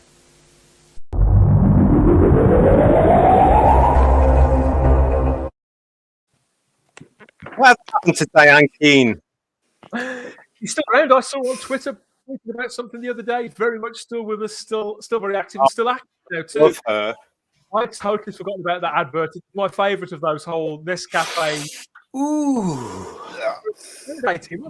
Simon. What's he say? Oh, I think so. Are you still with us, Simon? Oh, I'm still here. Yes. Yeah.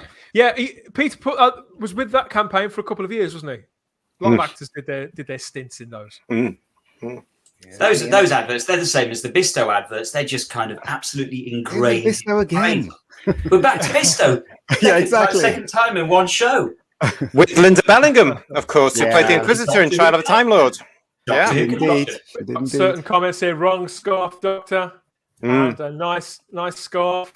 Must have bleached it in the wash. Says garbage. But yeah, we're going to stick with nostalgia now as we head over to the little snug where Simon sits and reads his 500-year diary. Please. To give us a breakdown of what happened on this day, or in this week, I should say, in Doctor Who history. So yes, brace yourselves. Here we go, back in time. Bloody hell. I don't hear a thing. It's brilliant. Yes, Only for you're a couple lucky. of weeks, everybody. Everybody's favourite sound effect indicates, yes, we're heading back through history. Now, here's an interesting one to start off with. This is a good one, actually, this week. Oh, okay. Yes. This year, 30 years ago, today, there was an episode shown for the very, very first time, an episode of Doctor Who shown for the very, very first time in 1991, 30th anniversary. Anybody want to hazard a guess as to what this episode was that was shown 30 years ago today? The Demons. No, a brand new episode that had never been screened on television before. Oh, not DIT. No, An Unearthly Child, the pilot episode. Oh, the pilot. Right. Pilot episode of An Unearthly Child was shown for the first time on BBC Two this year, 30 years ago, 1991. 28 years. 28 years after it was actually made in 1963. Never screened before, and it got a screening on this day in 1991. It was in 91. Yeah. I can't believe this is 30 years ago. It was part of a theme day, wasn't it, Simon? Because they were closing the Lime Grove studios, weren't they? That's where right. Doctor Who was originally filmed. That's right. And you know, heaven only knows what the public must have made of this weird random episode that's quite poorly made being shown. I honestly don't know what the public would have thought of this. Well, they did make a big fuss of it being the pilot, didn't they? Because I remember being late for the pub because I watched it. Yeah. And they did show the edit of it where the TARDIS doors closed properly as well. I do like that, though. I do like that episode. I do like the pilot. Oh, the pilot's quite good. Yeah. Wow. Well, this version of it is there's differences in dialogue and the costumes are different, aren't they? And there's a couple of scenes that are just arranged, directed ever so slightly different. It's like a parallel universe version of Doctor Who. Yeah, it's not. I watched this at the time, and I wasn't 100% certain what I was watching. I think I'd read about it in Doctor Who magazine, but I think up until that point, I'd only got a few reference books of Doctor Who, and it's not really been spoken about that much. I mean, I think in many ways the public wouldn't have really understood at all what a pilot episode is. What does that mean? What is a pilot? Yeah. You know. So I think they would have been completely mystified. I think they would have been equally mystified by the other new episode that was broadcast this week, 28 years ago in 1993. We celebrate 28 years tomorrow on this particular one. Another brand new episode. Any guesses on this one? Not a clue. The Paradise of Death Part 1 was broadcast on BBC Radio 5, Radio 2. Sorry, I think actually it was Radio 5. I think it was first screened on Radio 5, broadcast rather on Radio 5. Written by Barry Letts, and as we can see there, it stars John Pertwee, beautiful Elizabeth Sladen, and a brilliant Nick Courtney. This is a weird one, really, The Paradise of Death. It's a very weird plot involving murders in a theme park, a parasitic plant, an alien race trying to destroy all life on Earth under the guise of an interplanetary trade deal with the British government. It sounds a bit like Brexit, really, doesn't it? So It was a really weird one. I never got the Paradise of Death. Has anybody else listened to it? It doesn't. Float my I boat. listen to it. I listen to it now and again. I think it's a very idiosyncratic piece. Obviously, they use the Davison theme tune, even though it's a Pertwee story.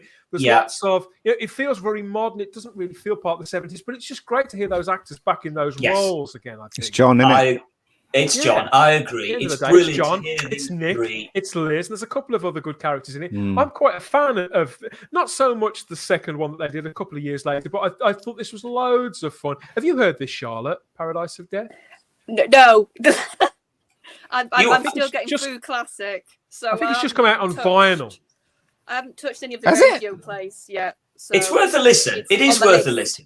Oh, okay. It's not one of the greatest John Pertwee stories you'll ever hear, but it's it's John. It's John. It's John, and it's written by Barry Letts. What's so not? So was this like a TV story that they never made? No, it's radio. Oh, okay. It was made. It was made deliberately to celebrate the anniversary for the radio, and then these cassette versions came out shortly afterwards. Yeah. And then obviously it's now on CD. You can also get it on download. I tried to listen to it, thought it was bloody awful. But then I was 23, and obviously the pubs and clubs were more important in my life. I have tried to listen to it since. I still think it's bloody awful, and so is the sequel. I think they're terrible. Yeah, the actual books. The books are good. The sequel is very, very clunky. I think that's the difference. Whereas this feels kind of like the Ultimate Adventure and those kind of things, where they're very uniquely for the medium in which they're being. Well, too much so. And also, I think they're very much. It's very much a case of it's sort of celebrating Doctor Who. It's not trying to just do the regular Doctor Who story. It is reveling in the fact that it's Doctor Who. It's celebrating. It's Doctor Who-ness. And so, if anything, maybe it's a little too Doctor Who. If there's such a thing, it's a bit too. You know what I mean? It's too concentrated Doctor Who. Who-ish. I think I know what you mean. If Barry had just written a cracking.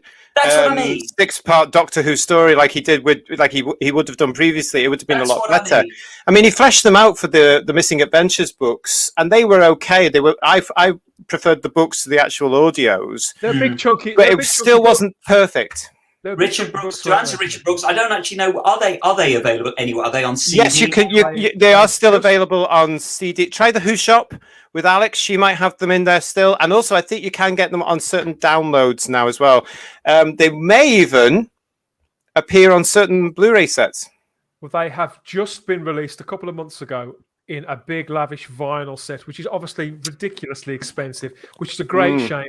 I think if you dig a little bit, they may even be on Daily Motion or YouTube in one form or another. I think if you have a little look, it's amazing what you can find out there. You might get an old copy on there. The Pescatons is available on YouTube, so these must be as well. I've never actually looked because they're over there collecting dust. Look at that big spider and a cobweb on it. They did come out on CD and the original cassette as well. But yeah, I've got a lot of time. I've got a lot of time for Paradise of Death in particular. You know, I can live without the rest. And it was a creative time where, as you say, even though Doctor Who wasn't on screen, people who were involved in it were doing what they could to keep it in the public's sort of sphere. So we could see, even if we couldn't see it, we could hear it. It was the 90s. To get them though was very exciting at the time. Everybody was like, "Oh my God, Pertwee's going to do one with Sladen," and the Briggs in it as well. So it was exciting. And I agree with Blue Planet. What a tragedy that we lost John Pertwee before he could have done DVD commentaries. I mean, I'd have loved to. I mean, Blue Planet mentions that shame we couldn't have more John Pertwee's audio stories. He died a couple of years before Big Finish emerged. But I think it would have been lovely to hear him just do a few. Would have been great. Just one. One of the best doctors. Also, Blue Planet also chimes in with, "This is such a bloody fantastic channel. I can't believe I haven't watched it before." Neither can I. Either. Where have you been? Thank you. For that, Blue Planet. Good to have you here. What's good next, Simon? Right, what's next? 10 years ago, guess what we were watching 10 years ago? We were watching Let's Kill Hitler, which is the episode. This is the one where I began to lose it with Moffat. I felt so cheated by this episode. You can't call an episode Let's Kill Hitler and then lock Hitler in a cupboard for the episode. You just can't do it. It's rude. It's insulting to the audience. And 8.10 million people watched it. So maybe I'm wrong. Can you imagine 8.10 million people watching an episode of Doctor Who now? But that's what it got 10 years ago in 2011. Let's Kill Hitler. Any love out there for Let's Kill Hitler? Well, we talked a little bit about. I bet Vanessa Kill loved Hitler. We talked about it was all right. It was okay. Sorry, mate. We talked a little bit. We talked a little bit about Let's Kill Hitler, didn't we, on the last show, when we talked about stories that people found confusing, impenetrable, and just hard to wrestle with, to find a way in and find a way out. So, Charlotte, this was your era. Have you got some story? Why? No, because more to do with the river stuff. It wasn't even the Hitler stuff. That I was just like, oh, that's just silly. Yeah, it was the agree. river stuff. It was. He really should have put more seeds about her being like a best friend, not literally just filmed the scene and go, there you go, she was always there. Yeah. It's like, no, that's not how you do it, Moffat. There was so much. It was just densely packed with lore and convolution. And I don't knock Stephen Moffat. I really love most of what he did with the show. But I think that all the excesses of it kind of reached a head in that. That's kind of the hub of 3 or 4 stories. They all overlap in that one episode. And yeah, as you say, Simon, the novelty of that title, which was, I remember when they said that was the title of that first block when it was coming back after a bit of a break, and people were like, whoa, yeah, that's a really aggressive full-on title. It doesn't sound like a Doctor Who title. It sounds like a Red Dwarf title, and it kind of looks like a Red Dwarf episode, Ian. But yeah, it's a clickbait, wasn't it?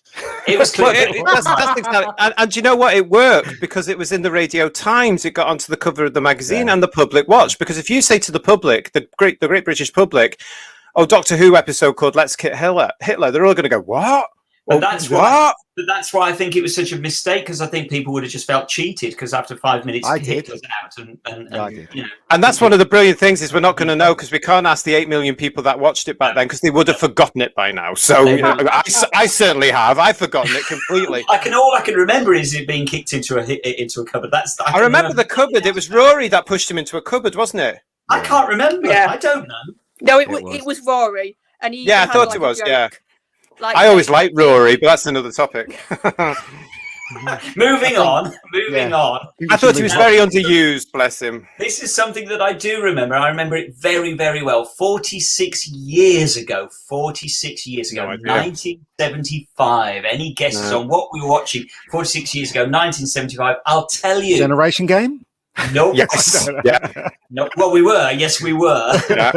But what we're talking about is Disney Time, presented by the great Tom Baker.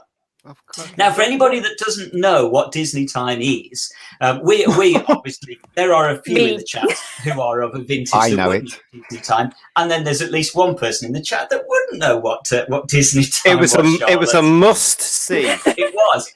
What it was. Genuinely, Charlotte, this was a lovely thing that the BBC. Oh, it sounds lovely. We love Disney Time. What it was, every bank holiday, you would get a different celebrity. The celebrity du jour would introduce clips from things like the Aristocats, Peter Pan, Lady and the Tramp. Of course, they're all banned now. You can't see any of them anymore because they've all been cancelled by the woke brigade. So you won't even know what we're talking about.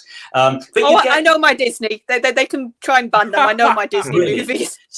So here we are, 1975, 46 years ago. Tom Baker, the great Tom Baker, on the absolute ascendancy of his Doctor Who career, just after his first season, presents Disney Time from London. And what I love, I remember this distinctly. I don't know whether JT, Ian, Dan, I don't know whether you remember this. Yeah. I don't remember this at all. So clearly.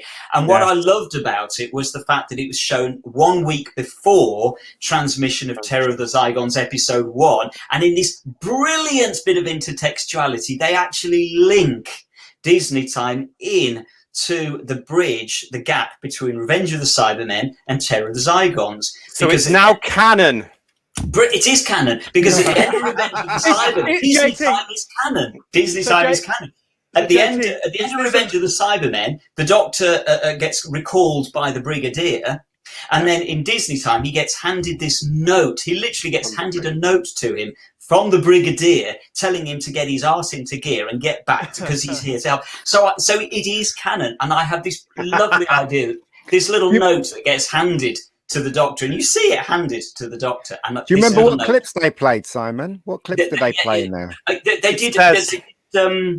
Yeah, I can't remember what clips there were. I did Jungle Book. I can see there. Right. I think the Aristocats was in it as well. Isn't it on one of the Blu-rays and DVDs? I don't think it's on. I don't think it's on the VHS tape of Terror of the Zygons. I think this does qualify then, JT, as a minisode, doesn't it? It is. No. Yes, not been any of it. Not at all. But I have to say to Charlotte as well, Disney time, can you see the time it was on there? It was on at 5:15. Now, these things were so huge. That got 18 million viewers at 5:15. It was they were huge bank holiday specials that everybody watched. It was a big family thing as well. But the added one with Tom there as the Doctor in it pushed up the ratings a little bit more. And it's a shame in a sense that they actually stopped the Disney time shows. And the reason they stopped it because it was deemed product placement. Oh, is that what it was? Yeah. I mean, it was. It was looking back. It was just an hour advertising Disney, basically. Absolutely. And you didn't give it to anyone else, did you? You didn't have 20th Century Fox time. That's right. Looking back, it did stand out. And particularly when, as I remember it, ITV actually had the rights to a lot of the Disney films themselves. Yeah, the BBC was showing clips. We've got this picture up on screen now for people who are watching on YouTube or Facebook. This is Tom Baker, actually outside the cinema, about to go in there and have his little mini adventure there, his little minisode.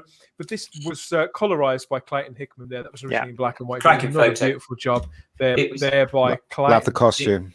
Yeah, it just screams. Even that picture there with the old-fashioned 1970s Mickey Mouse things, trademark copyright.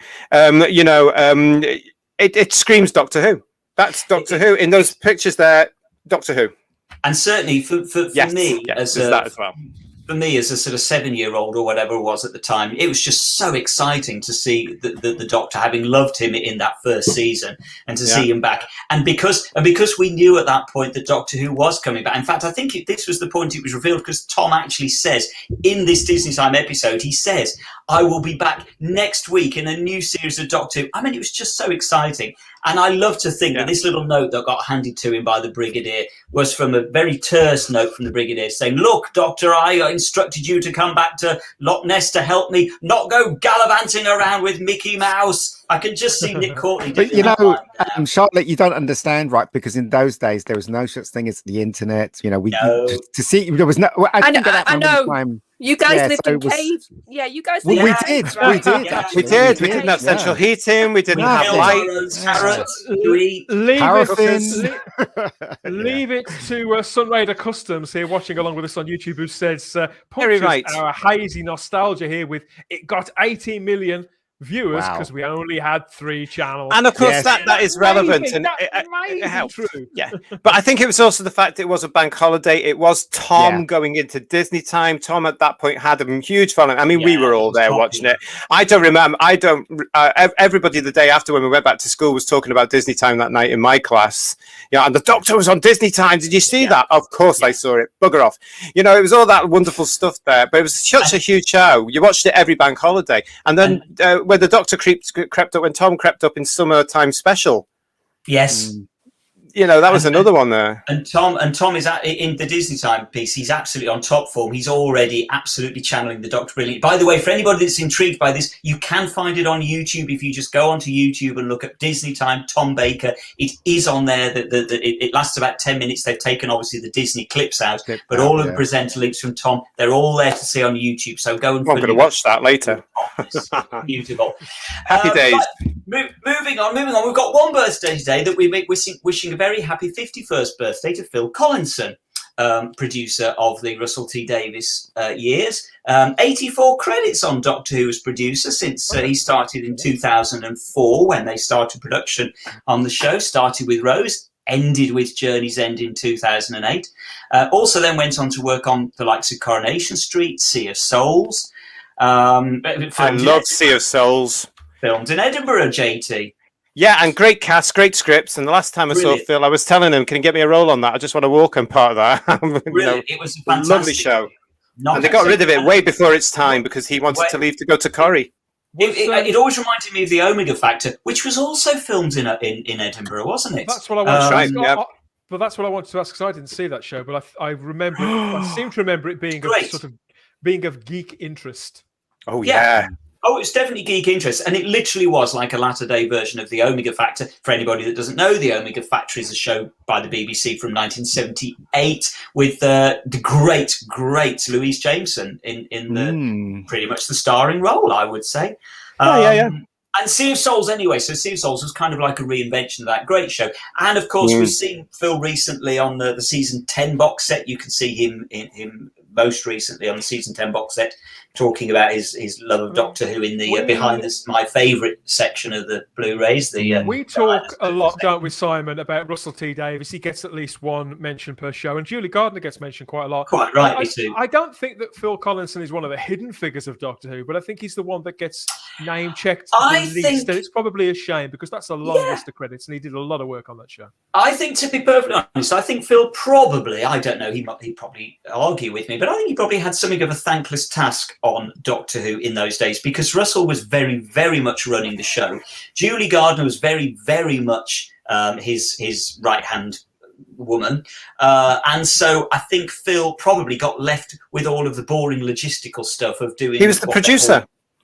Yeah, but the point I'm making is the producer back in the day, JNT, for example, would have had very much a creative role. And from what I understand, Phil Collinson didn't have a creative role in it. He was all about movement orders, just getting cast and crew moved around. So that's why I say he probably had something of a thankless task in comparison with previous producers that had actually got the Absolutely. But that's the new version of Doctor Who's format. When you've got this showrunner thing, the producer becomes less, if you like. And how many producers in the new format of Doctor Who have we had? And can you name them all? Absolutely. There's been a lot, and no, I can't. I mean, some of them only produce a couple of one block, don't they? And then they're gone. Yeah. There are key names that I remember who are either there for a long time or seemed a little more hands-on and more communicative with us, the audience. But I know that there are multiple producers that I have forgotten.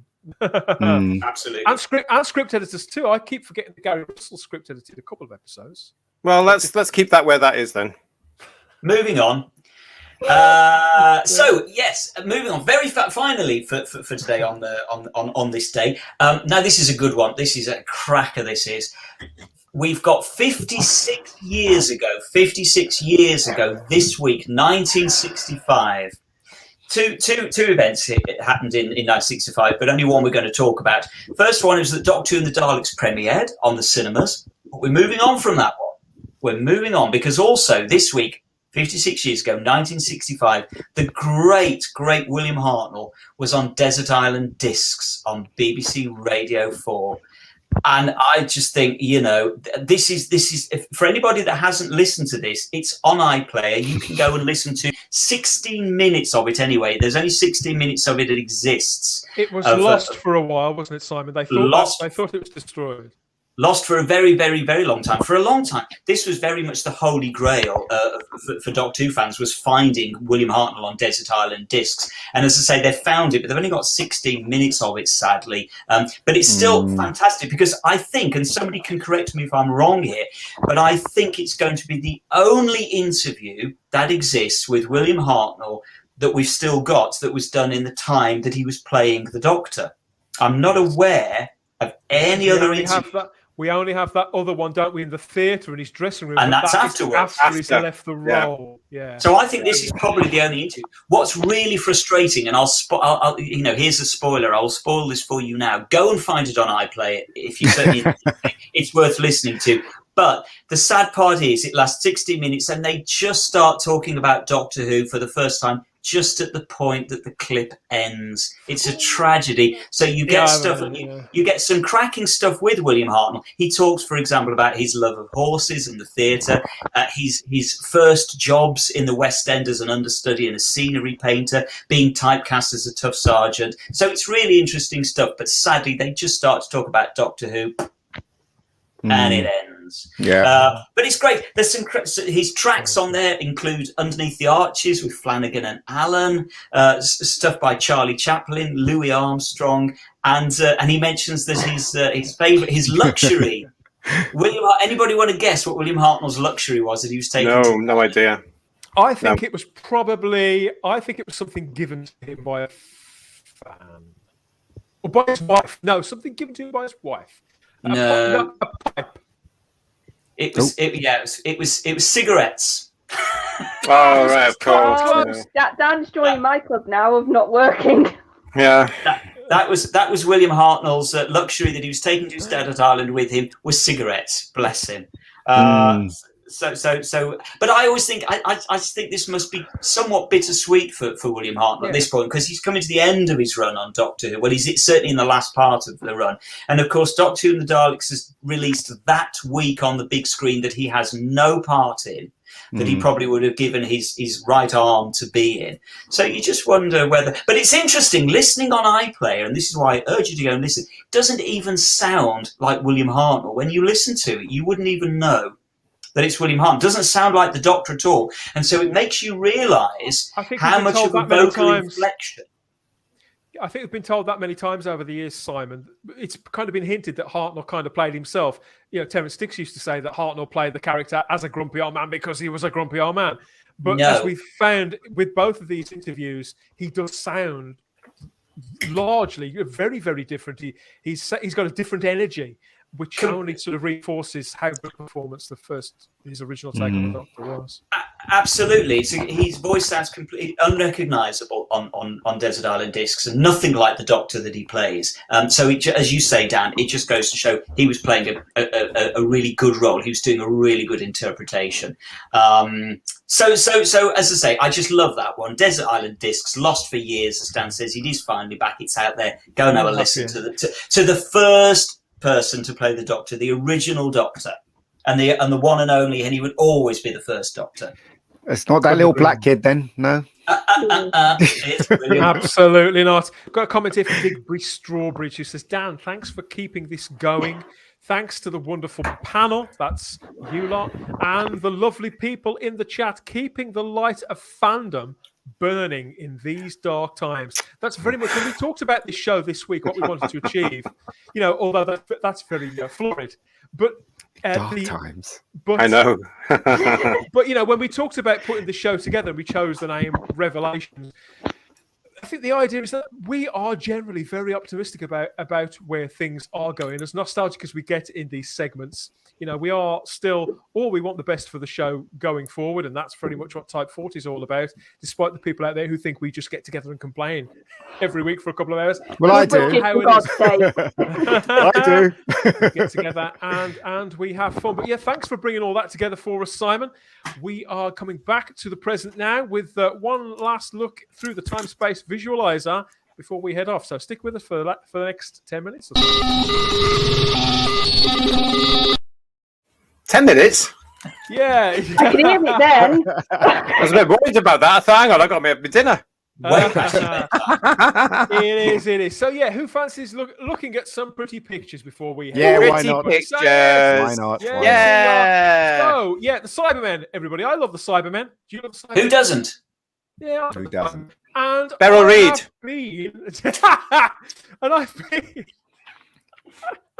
I've been a little disappointed throughout the new series of Doctor Who. Charlotte, I hate to say this, but I have been disappointed by the Cybermen on the new series of Doctor Who since 2005. The designs of them, they look shit, and often the way they're shot too. But I liked it when they brought back the Mondasian Cybermen for that Capaldi story. That was good. And I did kind of like, and I hate to say this, I did kind of like the redesign that they did in Ascension of the Cybermen in the last series. But for me, that was very much spoilt by what they did the following week. What I'm a little keener on is this latest rendition that we've got on a future Big Finish set. So this is the third set of Big Finish stories with Christopher Eccleston. They're bringing the Ninth Doctor opposite the Cybermen, and they've taken this opportunity to redesign the characters. Something I think that kind of brings together numerous versions in a really appealing way. So we've got the haunted look, and we've got that sort of slimmer look that I liked from the Hartnell and the Troughton eras in particular, and the blank expression. So who else is feeling this latest redesign that's exclusive to the Big Finish? It's rubbish. I'm afraid I'm not, Dan. I think you might be on your own on this one. That just Absolutely. because it's been quite well received out there. There are people That's making custom figures of this already, and it's the I haven't made a note of the artist, and I do apologise if you're watching. It's the same CGI artist who designed that stained glass Dalek a few years ago. Do you remember that, Charlotte? What, for Jubilee? Yeah, I've seen it since. I don't think I saw it at the time. But I'm sorry, guys, for my wireless tonight. I'm going to have to go anyway. Okay. But bye. I'm sorry for my wireless. It's been absolutely shocking. So that's why I've not been sneaking off. My text's been bad. So thank you. These Bye, things happen. Charlotte. Thanks for joining us, Charlotte. Bye, Charlotte. Bye. I don't think it looks right. The head looks wrong for the body. Yeah, the head does look. It looks like a melon. And it's very predictable that Bogvanish were going to put the Ninth Doctor with the Cybermen anyway, so you knew this was coming. But I'll just get that in. But I'm all for the Cybermen coming back, absolutely. But get them right. I mean, it looks like a mix of Mondas with Tomb of the Cyberman with a bit of an invasion feel. I don't know. I don't like it. I like the lamp. I do like the lamp on the top. That's about all I like of it. It might change. It might change to amber and green any minute. No, I do like the lamp. I'm going for the lamp. I like those little sort of vents that are either side of the headgear. And I do like the fact that the head is sort of in two separate chunks. And I like the piping as well. This is a lot closer. I like the piping. This is a lot closer to what my idea of a revamped Cyberman for the new series would have looked like. I think. I like the suit certainly. I'm not keen on the chest unit, but the suit looks great. That looks kind of that's much more how I imagine the suit to look. It's the head. I think it's just the hello, Coddy. If you're going to go for a Cyberman, then you look at either the two most popular, the Invasion style Cyberman or the Earthshock style Cyberman. That's it. Earthshock. I agree. It's Earthshock for me every time. Thanks again for joining us. That Joe thing. Ooh. I just want to say thanks again for joining us, Queen Charlotte. I know she's struggled with her signal tonight. We have had a few technical problems this time, but it has held together. I'm touching wood as I'm saying this. We haven't lost the stream yet, which is it's a good sign. It's a good sign. What else have we got? Looking through the comments, see what people are saying. There's no neck, says Sadako. No, it doesn't. Says Richard Brooks. There's no neck. That jumped on me again. And there is a neck. It's just slightly difficult to see. Hiding behind the mask. It reminds me, you know, that face just reminds me of an advert. It reminds me of a cute little character in an advert. I can't think what the advert is, but there's a cute little character that walks around looking all sad in some advert from a couple of 3 years ago. That's what it looks like. It looks almost cute. It doesn't. It reminds me of that silly head that Matt Smith had in his last episode for no reason at all. Yeah. If you didn't like that, then maybe just maybe you'll like. I'm not sorry. A little more. Clayton Hickman's been at it again with the colorizations, everybody. We've all seen this before. We have a cover, a Radio Times cover up on screen here from Doctor Who and the Web Planet. It's the original broadcast of that season 2 story. We've seen William Hartnell's there on screen with Jacqueline Hill, William Russell, and Maureen O'Brien, and the Zarbi, the fearsome Zarbi, as they make their way across the surface of the planet. We've all seen this. It's been repeated several times, things like calendars and posters and whatever else over the years. And often in a state of yellowing, whereby the very few copies that survive unyellowed. So Clayton has been in and worked his magic once more and pimped it up for us. Check this out, everybody. Ooh. Very nice. That's completely recreated it in his own style, as we've seen several times there from Clayton. He's taken the thing apart and he's put it all back together again.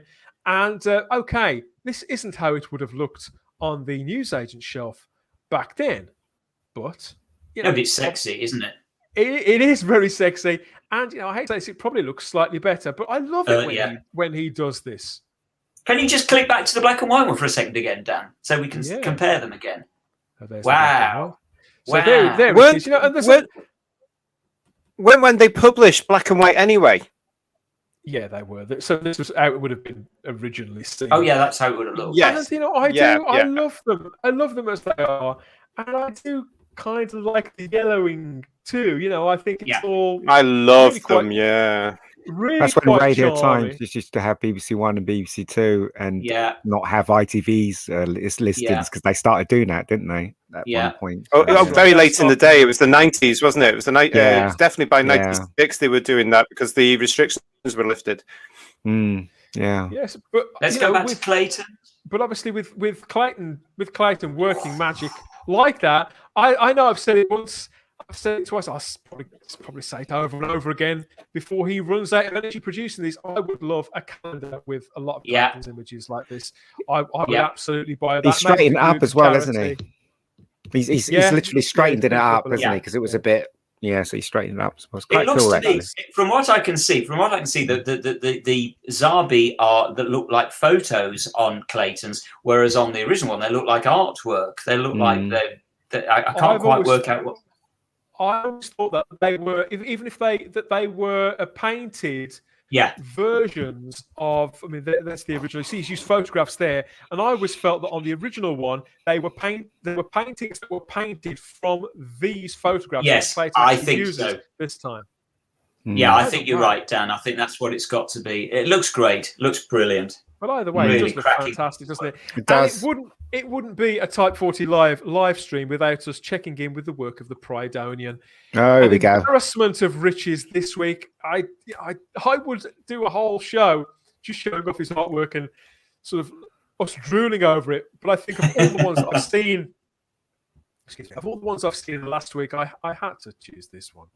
Whoa! Oh, right. I wasn't expecting that one. No, I wasn't. That's fantastic. Absolutely beautiful. So that's these the best are yet.